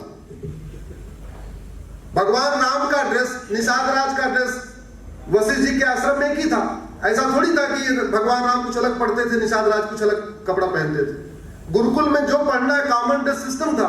गुरुकुल में जाना है, चुटिया रखनी है, बाल रखने हैं, जनेऊ पहनना है, धोती पहनना है, कॉमन ड्रेस सिस्टम था। वो कॉमन ड्रेस सिस्टम इसलिए था कि गुरुकुल में ये किसी को अहंकार ना हो कि ये राजा का लड़का है, ये तो गरीब का लड़का, ये ब्राह्मण का लड़का, ये क्षत्रिय का लड़का, ये वैश्य का लड़का है। अहंकार नहीं होना चाहिए, इसलिए व्यवस्था रखी गई थी। भैया गुरुकुल में आ गए हो ना, अब अपना राजपाट ये सब पूरे पीछे छोड़ दो। अब तुम गुरुकुल में आ गए, तुम्हें यहाँ के नियम कानून से चलना पड़ेगा। तो वास्तव में अगर हम एक भारत श्रेष्ठ भारत बनाना चाहते हैं, संविधान के लक्ष्यों को पूरा करना चाहते हैं, संविधान का लक्ष्य कहता है एक भारत श्रेष्ठ भारत बनाओ, गरीबी हटाओ, बेरोजगारी हटाओ, कुपोषण हटाओ, प्रदूषण हटाओ, सबल भारत बनाओ, स्वच्छ भारत बनाओ, संपन्न भारत बनाओ, समावेशी भारत बनाओ, सुरक्षित भारत बनाओ। तो उसके लिए 16 संस्कार के बाद जो दूसरा काम करना पड़ेगा, इस मैकाले मिशनरी मदरसा शिक्षा व्यवस्था को कूड़े के ढेर में फेंकना पड़ेगा। भारत में एक भारतीय शिक्षा व्यवस्था लागू करना पड़ेगा। और तरीका मैंने बता दिया, एक भारत, एक one nation one syllabus, one nation one curriculum. Bengal वाला बंगाली में पढ़ेगा, गुजरात वाला गुजराती में पढ़ेगा, महाराष्ट्र वाला मराठी में पढ़ेगा, तमिलनाडु वाला तमिल में पढ़ेगा, सब अपनी अपनी मातृभाषा में पढ़ेंगे। सिलेबस और करिकुलम एक होना चाहिए। और मैं फिर से कह रहा हूं, प्राइमरी में कूड़ा करकट मत पढ़ाइए, प्राइमरी में पहले बच्चे को अच्छा इंसान बनाइए। और कोई पहली से अंग्रेजी पढ़ाने में कोई जरूरत नहीं है। आपने भी छठवीं में पढ़ा होगा बांगड़ साहब, एफ आर एपल, आप छठवीं में पढ़ा होगा या 5वीं पढ़ा होगा। मैं यूपी से हूं, मैंने ए ऐसे बनता है ये 6वीं में आके पढ़ा था। A for apple, B for ball, C for cat, ये हमने 6वीं में आके पढ़ा है। और भगवान के आशीर्वाद से इंजीनियरिंग भी कर लिया, बाद में वकालत भी कर लिया। भारत की संस्कृति को मजबूत करने के लिए वैदिक शिक्षा व्यवस्था को इंप्लीमेंट करना पड़ेगा। अंग्रेजी की बजाय प्राइमरी में संस्कृत को प्रमोट करना पड़ेगा। इसीलिए बाबा साहब अम्बेडकर ने संस्कृत को भारत की राष्ट्रभाषा और संस्कृत को भारत की राजभाषा बनाने के लिए बिल इंट्रोड्यूस किया था। यह अलग बात है, उस समय कुछ लोगों को सेकुलर कीड़ा काट गया, बाबा साहब अम्बेडकर का बिल पास नहीं हो पाया, इसलिए संस्कृत की बजाय ऑफिशियल लैंग्वेज हमारी हिंदी हो गई। एक्चुअल में बाबा साहब अम्बेडकर कहते थे संस्कृत को ऑफिशियल लैंग्वेज बनाओ, लेकिन जब वो बिल पास नहीं हो पाया तब इसमें संविधान में एक प्रावधान आया, आर्टिकल 344 से 351 तक पढ़िए, जिसमें सरकार को ड्यूटी दी है कि सरकार ये व्यवस्था सुनिश्चित करे कि सभी भारतीयों को हिंदी और संस्कृत लिखना, पढ़ना, बोलना आ जाए।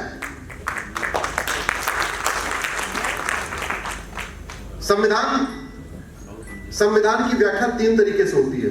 एक होता है लिटरल इंटरप्रिटेशन, जो लिखा है अक्षर को पढ़ लीजिए। दूसरा होता है पर्पोजिव इंटरप्रिटेशन, उद्देश्य क्या है उसके हिसाब से पढ़िए। तीसरा होता है कंस्ट्रक्टिव इंटरप्रिटेशन, उसको कंस्ट्रक्टिव तरीके से पढ़िए। और चौथा होता है हार्मोनियस इंटरप्रिटेशन, उसको हार्मोनी में उसका इंटरप्रिटेशन करिए। संविधान के आर्टिकल 344 से 351 को पढ़िए। 351 में सीधे सीधे लिखा हुआ है ऐसी व्यवस्था करना है कि भारत की कनेक्टिंग लैंग्वेज हिंदी बन जाए। आज की डेट में भारत की कनेक्टिंग लैंग्वेज क्या है? बंगाली एक तमिल से मिलेगा, तमिल को बंगाली नहीं आती, बंगाली को तमिल नहीं आती, तो किसमें आपस में इंटरेक्शन होगा? संविधान कहता नहीं, Hindi should be connecting language of India. और कल हम लोग गांधी जी की जयंती मनाने जा रहे हैं। 1917 में भरूच में सम्मेलन हुआ और सम्मेलन इस बात को लेकर बुलाया गया जैसे कुमार सभानाथ कार्यक्रम रखा हुआ है।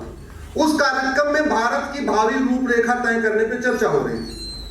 विषय था कि भारत की शिक्षा व्यवस्था कैसी होगी। गांधी जी ने कहा था ये मैकाले की शिक्षा व्यवस्था खत्म करना है और भारत में दोबारा फिर से वैदिक शिक्षा व्यवस्था लागू करना है।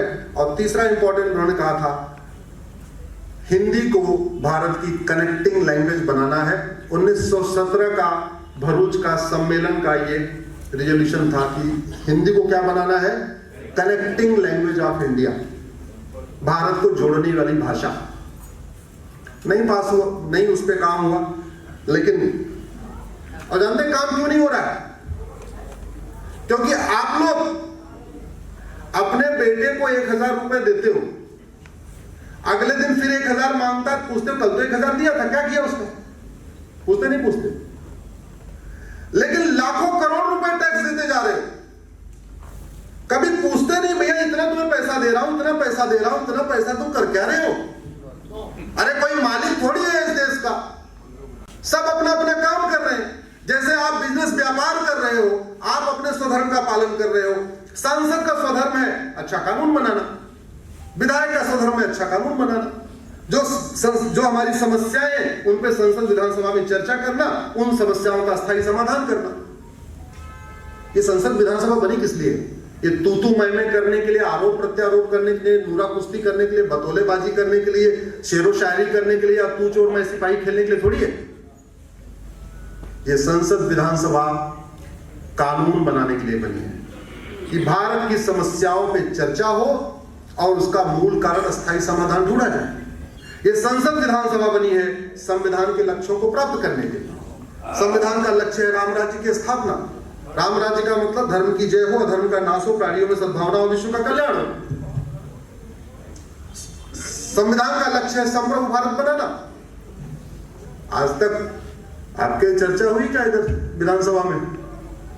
समृद्ध भारत में चर्चा हुई क्या? चलो समृद्ध बंगाल बनाने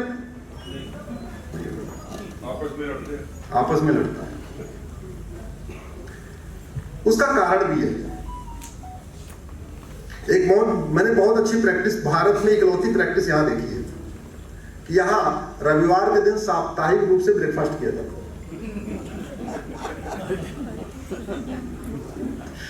आज भी मैं ब्रेकफास्ट में था। ऐसी प्रैक्टिस मैंने नहीं देखी रियली। भारत के किसी शहर में मैंने ऐसी प्रैक्टिस नहीं देखी कि 20-25 लोग 30 लोगों का ग्रुप है और हर रविवार को 7:30 बजे इकट्ठा हो जाते हैं। सामने बैठे हुए दिलीप जी बैठे हैं, कई लोग बैठे हुए उस ग्रुप के। आप लोगों ने कहीं देखी हो? मुझे नहीं पता, मैंने नहीं देखी। सामूहिक रूप से टहलने तो जाते हैं, लेकिन एक दिन 8 जाएगा, एक दिन 12 जाएगा, एक दिन 14 जाएगा, ऐसे चलता है। शादी विवाह में तो लोग इकट्ठा होते हैं। हर संडे को 7:30 बजे इकट्ठा होना है, ये कलकत्ता में मैंने देखा। अच्छा, मैं तो ये कहता हूं, संडे को आपके सांसद आपके क्षेत्र में अपने रहते हैं कि नहीं रहते? जरा जोर से बोलिए। नहीं रहते। कोई बात नहीं, ऐसे सामूहिक रूप से सांसद के घर पे पहुंचिए और बोलिए आज ब्रेकफास्ट आप ही यहां करेंगे। बोले जी कैसे आए?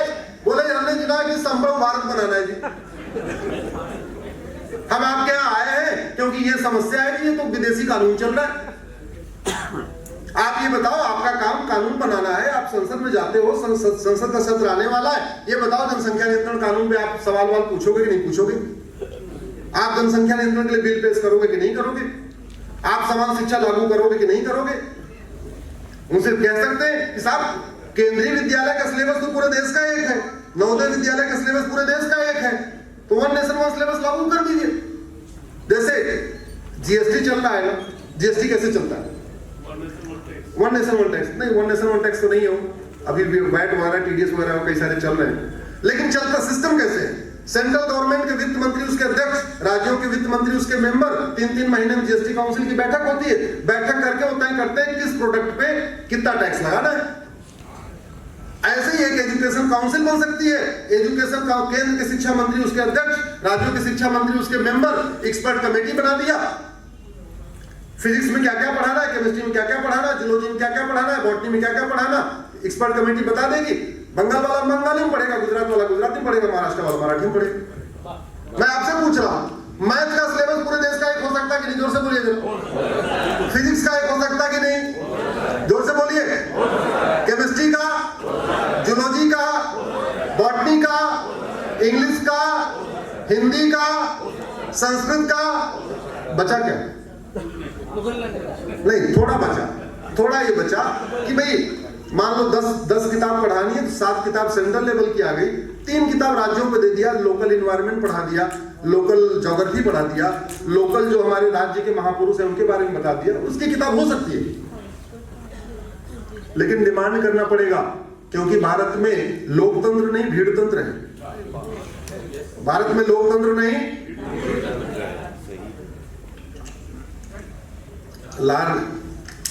भारत में लोकतंत्र को छोड़ के सारे तंत्र हैं। भीड़ तंत्र है, भेड़ तंत्र है, भेड़ तंत्र है, नोट तंत्र है, ओट तंत्र है, सारे तंत्र हैं। तो भैया ऐसे तंत्र में खुद ही एडजस्ट होना पड़ेगा।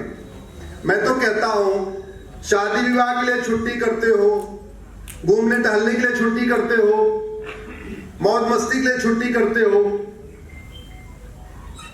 देश को बदलने के लिए छुट्टी नहीं करना। सामूहिक रूप से इकट्ठे होना है, सांसद के पास पहुंचना है, नमस्कार करना है, हालचाल पूछना है, उन्हीं की चाय, उन्हीं का बिस्किट, उन्हीं का नाश्ता, सब कुछ उन्हीं का, और बस उनसे पूछना शुरू करना, ये बताओ भाई साहब ये पिछले सत्र में आपने कोई सवाल पूछा था क्या? पिछले वाले संसद सत्र में आपने कोई बिल पेश किया क्या? पिछले वाले संसद सत्र में आपने कुछ किया क्या? एक चीज याद रखिए, ये बांगड़ सीमेंट और श्री सीमेंट सस्ता नहीं, तो बोलिए ये सबसे अच्छा कैसे बना? सबसे अच्छा इसलिए बना क्योंकि बांगड़ जी की एचआर टीम भी अच्छी, बांगड़ जी की सेल्स वाली टीम भी अच्छी, बांगड़ जी की प्रोडक्शन की टीम भी अच्छी, बांगड़ जी की मेंटेनेंस वाली टीम भी अच्छी, सारी टीम अच्छी, तभी तो सस्ता नहीं सबसे अच्छा बना ना। वैसे ही जब भारत के नियम कानून सर्वोत्तम होंगे तभी तो सर्वोत्तम भारत बनेगा। घटिया कानूनों के द्वारा सर्वोत्तम भारत बन सकता है क्या? और मैं अपने अनुभव के आधार पर कह सकता हूं, दैविक समस्याएं छोड़ के, ये भूकंप जो आता है, सुनामी, बाढ़, ये वो 80% समस्याओं का समाधान नियम कानून को बदल के हो सकता है। 80% समस्याओं का समाधान education reform, police reform, judicial reform, tax reform, labour reform, industrial reform के जरिए हो सकता है। 80% समस्याओं का समाधान नियम कानून को बदल के हो सकता है। नियम कानून बदलने की कोई लागत नहीं आती है, बस एफर्ट करना है। मैं धन्यवाद दूंगा वर्तमान सरकार को, पिछले 10 साल में उन्होंने लगभग 1600 कानून खत्म किए। आपकी जानकारी के लिए बता दूं, सरकार ने 1600 कानून खत्म किए पिछले 10 साल में। मैं पिछले 20 साल से होली के दिन अंग्रेजी कानूनों की होली जलाता हूं। होली के दिन मैं इतनी किताबें इकट्ठा करता हूं, 1950 से पहले वाले, उनको जलाता हूं। कुछ लोगों शायद वीडियो देखा भी होगा, अवेलेबल है तो। अंग्रेजी कानून हमारे लिए जहर के समान है। उन्होंने भारत को केवल लूटने और बांटने के लिए कानून बनाया था, भारत की शिक्षा व्यवस्था को बर्बाद कर दिया। और एक बात और कि जब इंग्लैंड में पहला स्कूल खुला था 1811 में, तो भारत में 7.5 लाख गुरुकुल थे। कितने गुरुकुल थे? मैकाले आया, इसलिए भेजा गया, यहाँ के हमारे वैदिक शिक्षा व्यवस्था को बर्बाद किया। आज हम कहां पहुंच गए हैं? हम मानसिक रूप से पूरी तरीके से गुलाम हो चुके हैं। हर विदेशी चीज हमें अच्छी लगती है, हर स्वदेशी चीज हमें बुरी लगती है, हर स्वदेशी चीज में हमें तौहीनी होती है। विदेशी भाषा बोलने में बड़ा गर्व फील होता है, अपनी लोकल भाषा बोलने में इंफीरियरिटी आती है। उसका मूल कारण है कि हमारी जो है शिक्षा व्यवस्था बर्बाद हो गई है। तीसरी बात, समय क्या हो गया? तो पौने हो गए भाई, समय तो आपका पूरा हो गया। ओवर टाइम नहीं, मेरा समय पूरा हो गया, बांगड़ की तरह।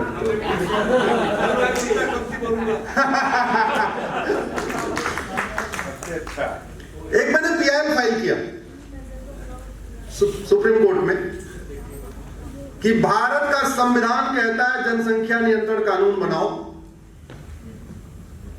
तो आप जनसंख्या नियंत्रण कानून बनाइए। और वो इसलिए बनाइए कि अगर आप रूट काज एनालिसिस करेंगे या वाई एनालिसिस करेंगे, जापान में उसको कहते हैं 5W एनालिसिस। हम लोग मारुति में थे तो 5W एनालिसिस हर चीज की क्या करते थे।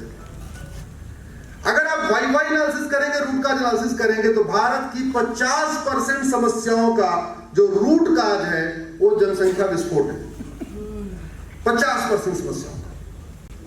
हमारे यहां जहां हजारों साल पहले हमारे दो लागू हो गया था, आज भी हम सोच रहे हैं कि जनसंख्या नियंत्रण कानून बनाए कि ना बनाए, यूनिफॉर्म सिविल कोड लागू करें कि ना करें। जमीन हमारे पास मात्र 2% है। कितना? जोर से बोलिए जरा। पानी हमारे पास मात्र 4% है और जनसंख्या हमारी दुनिया की 20% हो चुकी है। 130 करोड़ तो आधार बन चुके हैं, 20% अभी बिना आधार वाले हो गए ना, सीधे 150 करोड़। अगर आप रूट काज पे जाइए, चाहे आप बंगाल की समस्याओं की रूट काज एनालिसिस करिए या पूरे देश की समस्याओं की रूट काज एनालिसिस करिए, जल जंगल जमीन की समस्या, रोटी कपड़ा मकान की समस्या, गरीबी की समस्या, भूखमरी की समस्या, कुपोषण की समस्या, प्रदूषण की समस्या, एयर पोल्यूशन की समस्या, वाटर पोल्यूशन की समस्या, नॉइज पोल्यूशन की समस्या, बढ़ते अपराध की समस्या, चोरी लूट झपटमारी की समस्या, किडनैपिंग की समस्या, मर्डर की समस्या, एक्सटॉर्शन की समस्या, जितनी समस्याएं आ रही हैं, इसमें कहीं न कहीं जनसंख्या विस्फोट है। और इसका दुष्परिणाम केवल वही नहीं भुगत रहा है जो जनसंख्या विस्फोट कर रहा है, इसका दुष्परिणाम वो भी भुगत रहा है जो हम दो हमारे दो या हम दो हमारे एक कर रहा है। जहरीला गेहूं आप खाते हैं, क्यों? क्योंकि जहरीला गेहूं अगर इतना केमिकल डाल के ना पैदा करें तो पूरी पैदावार नहीं होगी। अब जहरीला गेहूं जनसंख्या विस्फोट करने वाला ही नहीं खा रहा है, हम दो हमारे दो वाला भी खा रहा है, तो शरीर तो सबकी बीमार होगी ना। आपके बजट का बहुत बड़ा भाग हेल्थ सेक्टर में जा रहा है, हॉस्पिटल में जा रहा है। और किसी गवर्नमेंट हॉस्पिटल में आप सुबह सुबह लाइन जहां पर्ची कटती हो, मैं तो दिल्ली में जाकर देखता हूं, एम्स में, सफदरजंग में, राम मनोहर लोहिया में, सबकी देख के आया। मैं सामान्यतः पीआईएल करने के पहले मैं उस क्षेत्र का पूरा दौरा करता हूं। मैंने घुसपैठ में पीआईएल फाइल किया, उसको पीआईएल फाइल करने के पहले मैं मुर्शिदाबाद आया, पहले समझ नहीं आया समस्या है क्या, घुसपैठ हो कैसे रही। असम के मैं डुबरी गया था, तब मैंने पीआईएल फाइल किया था। तो अगर आप देखें हेल्थ के ऊपर इतना बड़ा बजट दे रहा है, स्वास्थ्य क्यों खराब रहा है? जनसंख्या विस्फोट हो रहा है। बहन बेटियों को बच्चा पैदा करने की मशीन बना दिया गया और 10 से 20 बच्चे आज भी पैदा हो रहे हैं। ये जो 10 से 20 बच्चों के लिए मुफ्त का मकान कौन देता है? जोर से बोलिए जरा, कौन देता है? ये इनका आयुष्मान कार्ड का पैसा कौन दे रहा है? इनके लिए रोटी कपड़ा मकान कौन दे रहा है? बांगर साहब, अरे बोलिए, मैं दे रहा हूं भैया। टैक्स देते देखते बाल खत्म हो जाएंगे, गरीबी खत्म नहीं होगी। आज की डेट में जब हमारी जनसंख्या, जब हम आजाद हुए, हमारी जनसंख्या 33 करोड़ थी। 33 करोड़ जनसंख्या में 4 करोड़ गरीब थे, जबकि इतना हम गुलामी में रह चुके थे। तब भी 33 करोड़ में कितने थे? 4 करोड़। आज की डेट में 150 करोड़ की जनसंख्या में 80 करोड़ गरीब है। 80 करोड़ लोगों को मुफ्त में राशन दिया जा रहा है। ये गर्व की बात है, शर्म की बात है? जोर से बोलिए जरा। अब इसको खत्म करने का तरीका क्या है? समस्या पे बात मत करिए, समाधान क्या है? कठोर जनसंख्या नियंत्रण कानून। चीन हमसे 2 साल के बाद आजाद हुआ, हम 1947 में आजाद हो गए, चीन हमसे 2 साल के बाद 1949 में आजाद हुआ। चीन ने जो पहला काम किया, एक कठोर जनसंख्या नियंत्रण कानून बनाया और सर्वे बताते हैं उसने 60 करोड़ बच्चों को पैदा होने से रोक दिया। पहले हम दो हमारे दो इंप्लीमेंट किया 1950 में, 1971 या 73 में आते आते हम दो हमारे एक कर दिया, फिर और स्टेब्लिश हो गया, फिर दोबारा हम दो हमारे दो ओपन कर दिया। हालांकि हम दो हमारे एक करने का नुकसान ये हुआ कि वहां थोड़ा बुढ़ापे लोग ज्यादा बढ़ गए। तो हम दो हमारे दो बेस्ट कॉम्बिनेशन है, रिश्ते नाते भी चलते रहते हैं, परिवार भी ठीक ठाक चलता रहता है, देखभाल भी अच्छी होती रहती है, शरीर भी स्वस्थ होता रहता है, सबको रोटी कपड़ा मकान भी मिलता रहता है, बहुत ज्यादा अन्न की कमी नहीं होती है। अन्न की कमी होगी तो पंजाब में आपको केमिकल डाल डाल के, खूब खाद डाल डाल के गेहूं पैदा किया जाएगा। गेहूं पैदा होगा बंगाल में या मध्य प्रदेश में और पंजाब में, और कैंसर होगा आपके कलकत्ता में। ये तो कैंसर बढ़ रहा है, बीमारी बढ़ रही है, एयर पोल्यूशन, वाटर। चलो आप लोग एलिट क्लास के कुछ लोग हैं जिनका अपना फार्म हाउस है, वहां तो आप नेचुरल फार्मिंग कर लेंगे, लेकिन बाकी लोग क्या करेंगे? सबके पास तो फार्म हाउस है नहीं जो बिना खाद वाला अपना गेहूं पैदा कर सके। तो वही जहरीला गेहूं खा रहे, जहरीला दूध पी रहे, जहरीला फल खा रहे, जहरीली सब्जी मिल रही है। इस जहरीली के कारण सबसे बड़ा काम है जनसंख्या विस्फोट। इसलिए सरकार को जनसंख्या विस्फोट रोकने के लिए कठोर कानून की जरूरत है। आप लोग डिमांड करिए, लोकतंत्र है नहीं, भारत में भीड़ तंत्र है, भारत में भेड़ तंत्र है, भारत में। इसलिए आप लोगों को डिमांड तो करना पड़ेगा, बैठे बैठे नहीं मिलने वाला। और डिमांड करने का तरीका है, संडे को ब्रेकफास्ट कहां करना है? अब कहां करना है? सांसद जी के घर पे। कोई बात नहीं, एक संडे नहीं मिलेंगे, 2 संडे नहीं मिलेंगे, चाय तो मिलेगी ना वहां पे। चाय नाश्ता लेते रहिए, चाय नाश्ता लेते रहिए। हालांकि वो चाय नाश्ता भी आप ही के पैसे से आता है।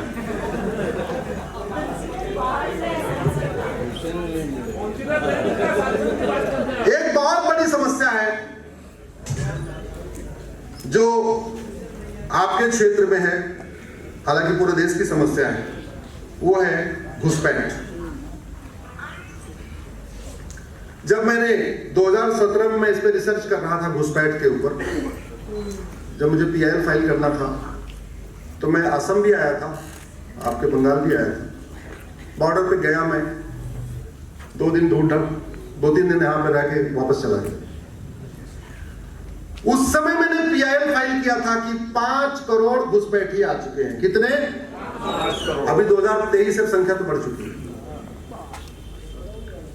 5 करोड़ बांग्लादेशी रोहिंग्या आ चुके थे 2017 में। ये बात मैंने एफिडेविट पे सुप्रीम कोर्ट में दिया है। सभी राज्यों को नोटिस हुआ है, केंद्र सरकार को नोटिस हुआ है, और किसी भी राज्य या केंद्र सरकार ने हमारे पिटीशन पे काउंटर फाइल करके ये नहीं कहा है कि आपके आंकड़े गलत हैं।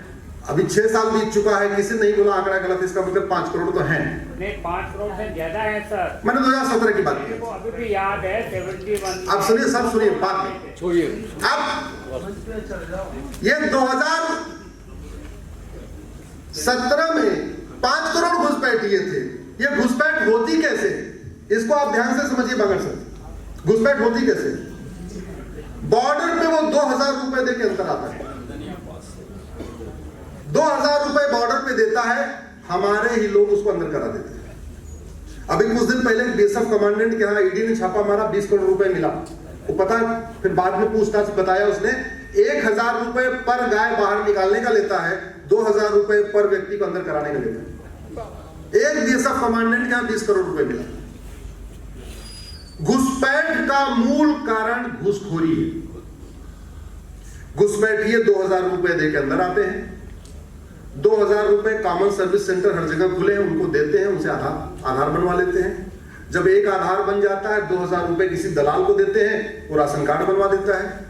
जब 2 डॉक्यूमेंट बन जाता है, फिर वो 2000 रुपए दलाल को देते हैं नगर निगम में, बर्थ सर्टिफिकेट बन जाता है। जब 3 डॉक्यूमेंट हो जाता है, RTO ऑफिस में दलाल को पकड़ते हैं, 2 से 3000 रुपए में ड्राइविंग लाइसेंस बन जाता है। जब 4 डॉक्यूमेंट आ जाता है, बन जाता है, इस बीच कोई इलेक्शन आता है, चाहे लोकल बॉडी का या कोई सा इलेक्शन, किसी नेता को पकड़ते हैं, बोलते जी हम वोट आपको देंगे, एक काम करो हमारे पास 4 डॉक्यूमेंट है, हमारा वोटर ID बनवा दो, और वो बनवा देता है। 5 डॉक्यूमेंट हो गए। और 5 लागत कितनी आई इस पूरे कार्यक्रम में? 15,000 रुपए। और 15,000 रुपए खर्च करके 1 साल के अंदर 5 लाख रुपए का ले लेता है, जो आपके पैसे से मुफ्त का मकान, मुद्रा लोन, आयुष्मान कार्ड, मुफ्त का राशन, सारा सामान ले लेता है। 15,000 लगाया, 1 साल में 5 लाख वसूल लिया। भ्रष्टाचार बहुत बड़ी समस्या है, घूसखोरी बहुत बड़ी समस्या है। इससे घुसपैठ ही नहीं, इस देश में एक्चुअली भ्रष्टाचार खत्म हो जाए तो भारत की GDP 2% ऐसे बढ़ जाएगी। व्यापारी समाज परेशान है, मिडिल क्लास हम परेशान है, अपर क्लास परेशान है, सारे परेशान है। इसका समाधान क्या है? ये तो मैंने बीमारी बता दिया। ऐसी कोई बीमारी नहीं जिसकी कोई, जोर से बोलिए, ऐसी कोई बीमारी नहीं और ऐसी कोई समस्या नहीं जिसका कोई, हर बीमारी का इलाज है, हर समस्या का समाधान है। घुसपैठ एक वेजिंग वॉर है, भारत के खिलाफ एक अप्रत्यक्ष युद्ध है। और हमारे पास इंडियन पिनल कोड के सेक्शन 121 में इसका प्रोविजन है कि जो आदमी अप्रत्यक्ष रूप से भारत के खिलाफ युद्ध करे, उसके खिलाफ सेक्शन 121 लगाइए। कई अधिवक्ता यहाँ बैठे हैं, चौबे जी जानते होंगे, 121 में आजीवन कारावास की सजा है। दुर्भाग्यवश हमारी राज्य सरकारें घुसपैठियों के खिलाफ सेक्शन 121 लगाती नहीं है। घुसपैठ राष्ट्र की सुरक्षा के लिए बहुत बड़ा खतरा है, और राष्ट्र की सुरक्षा के खतरे से निपटने के लिए हमारे पास कानून है, उसका नाम है राष्ट्रीय सुरक्षा कानून, नेशनल सिक्योरिटी एक्ट। लेकिन हमारी राज्य सरकारें घुसपैठियों पर NSA लगाती नहीं। घुसपैठ हमारी देश की एकता अखंडता के लिए बहुत बड़ा खतरा है। देश की एकता अखंडता के जो खतरे हैं उससे निपटने के लिए हमारे पास एक कानून है, उसको कहते हैं UAPA, लेकिन राज्य सरकारें UAPA लगाती नहीं है। घुसपैठ एक ऑर्गेनाइज्ड क्राइम है, एक सिंडिकेट होता है। एक व्यक्ति कलकत्ता में बैठा हुआ है, दूसरा आदमी बाहर बैठा हुआ है, वहां से इंटर करता है, कौन राशन कार्ड बनवाएगा, कौन ड्राइविंग लाइसेंस बनवाएगा, कौन बर्थ सर्टिफिकेट बनवाएगा, पूरा एक सिस्टम है। ऑर्गेनाइज्ड क्राइम से निपटने के लिए हमारे पास गैंगस्टर एक्ट है, लेकिन राज्य सरकारें इसको यूज नहीं करती। जिस दिन राज्य सरकारें NSA लगाना शुरू कर देंगी, UAPA लगाना शुरू कर देंगी, गैंगस्टर एक्ट लगाना शुरू कर देंगी, वेजिंग वॉर लगाना शुरू कर देंगी, मैं कहता हूं बिना NSA, बिना NRC लागू किए ही घुसपैठिए भारत छोड़ के भाग जाएंगे। आखिर घुसपैठ सिंगापुर में नहीं होती, चीन में नहीं होती, जापान में नहीं होती, अमेरिका में नहीं होती, भारत में क्यों होती है? क्योंकि कानून घटिया है और कानून बनाने की कोई लागत, नया कानून बनाना छोड़िए, एग्जिस्टिंग कानून उसको यूज भी नहीं किया जा रहा है। मैं अपनी बात को यहीं खत्म कर रहा हूं, ये कहते हुए कि आगे क्या क्या कर सकते हैं। आप लोग सोशल मीडिया में कितने लोग एक्टिव हैं, जरा जोर से बोलिए जरा। बहुत लोग एक्टिव हैं।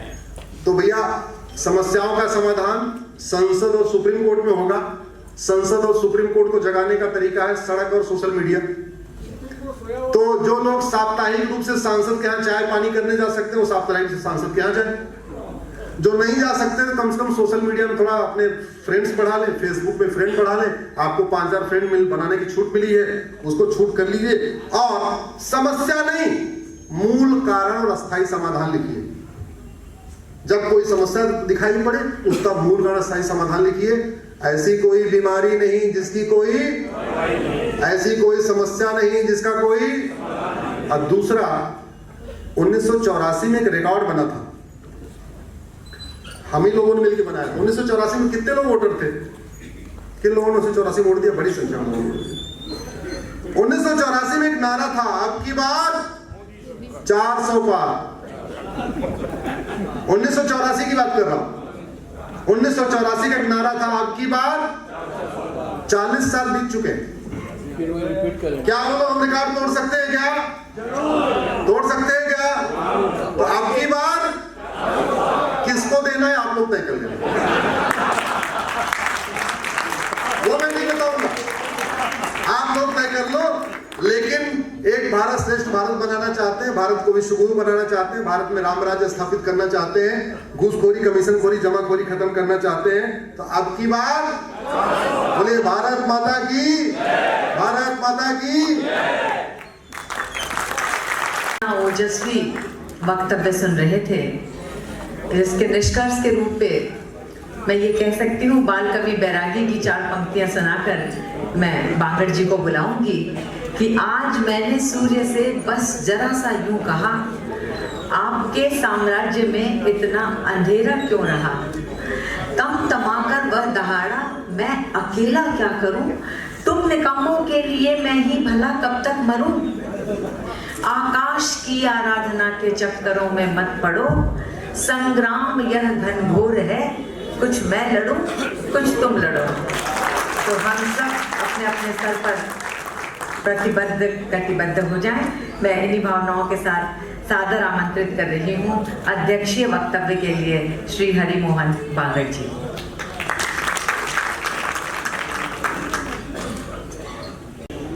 आदरणीय मंच, भाइयों और बहनों, अभी हमने बहुत ओजस्वी भाषण सुना और बहुत क्लियर है कि अगर आप वक्ता हो तो सब श्रोता है और अगर आप वक्ता हो तो सब सोता है।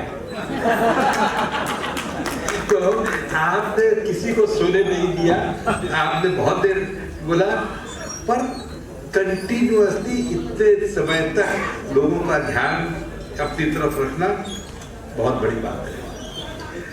दूसरा, ये अंग्रेजी सोसाइटी में जो अंग्रेजी तरीका है वो अभी तक चलता है। हम बात करते हैं इसको बंद करने की, पर सोच नहीं है।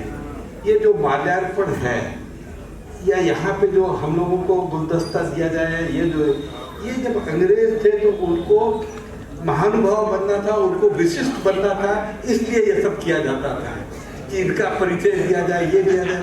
हम बहुत सारा समय इस फॉर्मेलिटी पे हटाते हैं। तो अगर आपकी कुमार सभा के अंदर भी इस तरह का प्रावधान बन जाए कि हम ये सब न करें, नहीं तो सारे इतने लोग हैं, किसी को इस चीज में इंटरेस्ट नहीं होता है। जो यहाँ ताली बजवाते वो मन में गाली देते हैं। तो ये काम अगर आप बंद कर सको तो ये बहुत अच्छा रहेगा।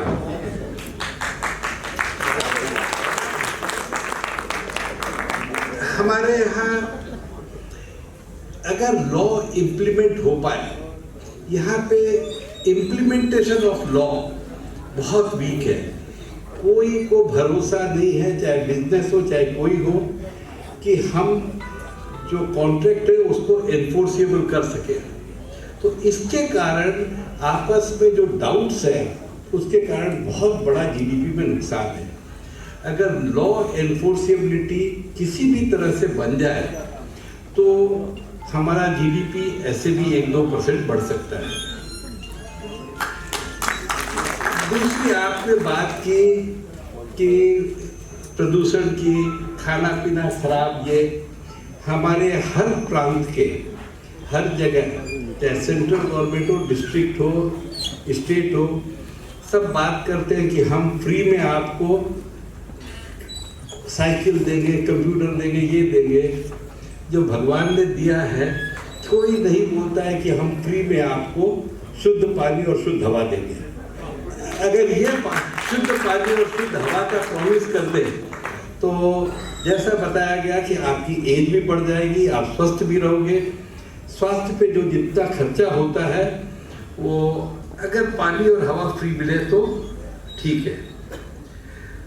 दूसरा, जो अभी तक भारत में है, प्रांतीयता इतनी ज़्यादा है कि हमारे यहाँ नेशनल हीरो नहीं बन पाया।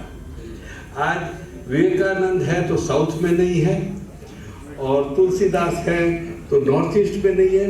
आज देश का हीरो कोई नहीं है। तो in absence of these national icons, जो कि अभी बनाने की चेष्टा की जा रही है, पर रीजनलिज्म इतना ज़्यादा है कि जब ये कोई नहीं है तो ये फिल्मी कलाकार हमारे हीरो बन जाते हैं, क्रिकेट प्लेयर्स हमारे हीरो बन जाते हैं। तो हमको नेशनल हीरो इस प्रांतीयता से ऊपर उठ के बनाना चाहिए। ये सब के बाद में जो अश्विनी जी ने बताया, इतनी सारी कमजोरियां, तो मैं मानता हूं कि भारत में हम सब सब्जेक्ट में फेल हो रहे हैं, हिंदी में, इंग्लिश में, मैथ्स में, ज्योग्राफी में, फिर भी हमारा जीडीपी बता रहा है कि हम डिस्टिंक्शन से पास हो रहे हैं। धन्यवाद।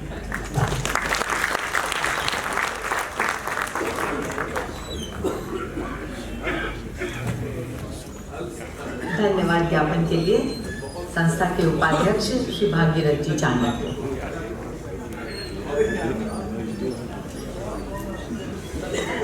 सभी को प्रणाम, नमस्कार। कुमार सभा की ओर से जो आज के अध्यक्षता कर रहे हैं श्री हरिमोहन जी बालन, उनका हम बहुत बहुत आभार प्रदर्शित करते हैं। अपने व्यस्त समय में समय निकाल करके आज ये आए और आज उनका प्रथम दिन है। जो बातें उन्होंने कही है उसका जरूर संस्था विचार करेंगे। मुख्य वक्ता के रूप में श्री अश्विनी जी आज इस आयोजन को संबोधित कर रहे थे। यथा नाम तथा गुण चरितार्थ करने एवं अपने माता पिता द्वारा प्रतित नाम को रोशन करने वाले अश्विनी जी साक्षात कानून के अश्विनी नक्षत्र हैं। आपकी जनहित याचिकाएं PIL, विशेष रूप से संवैधानिक याचिकाएं गणना एवं गुणवत्ता में सूर्य की किरणों के समान न केवल ज्ञानोपार्जन हेतु उपयोगी है, बल्कि अपने देश भारत को आदर्श, संगठित एवं सुव्यवस्थित बनाने में सहयोगी भी है। आपकी ज्ञान रूपी किरणों के अश्व से पूरे समाज एवं देश को जागृत करने के इस अभियान को एक अनुपम एवं आधुनिक अश्वमेध यज्ञ का स्वरूप कहा जा सकता है। या यूं भी कहें तो शायद अतिशयोक्ति नहीं होगी। कुमार सभा पुस्तकालय के इस विशेष कार्यक्रम हेतु आपने अपने व्यस्ततम कार्यक्रमों में से समय निकालकर पधारे एवं हमारे संकल्पित उद्देश्यों को आगे बढ़ाने हेतु विचार प्रदान किए। हम आपके आभारी हैं और अनेक धन्यवाद ज्ञापन करते हैं। भविष्य में आपका निरंतर सहयोग मिलता रहेगा, हमारा अनुरोध है और अपेक्षा भी है। तुम्हें बहुत बहुत धन्यवाद। आज के प्रधान अतिथि श्री सज्जन जी तुलसियान हमारे अपने हैं, मैं किन शब्दों में उनको धन्यवाद ज्ञापन करूं। वो संस्था के संरक्षक के रूप में हर कार्यक्रम में विशेष सहयोग देते हैं, उनको भी अनेक धन्यवाद। सभा में उपस्थित सभी सुधीजन, माताएं, मातृशक्ति बहनें, सभी का बहुत बहुत स्वागत, जो रविवार के दिन भी इस समय आकर के इस कार्यक्रम की शोभा बढ़ाई है। भवन के व्यवस्थापक एवं समस्त समाचार पत्र एवं दूरदर्शन वालों को भी मेरी ओर से बहुत बहुत धन्यवाद। नमस्कार, जय भारत।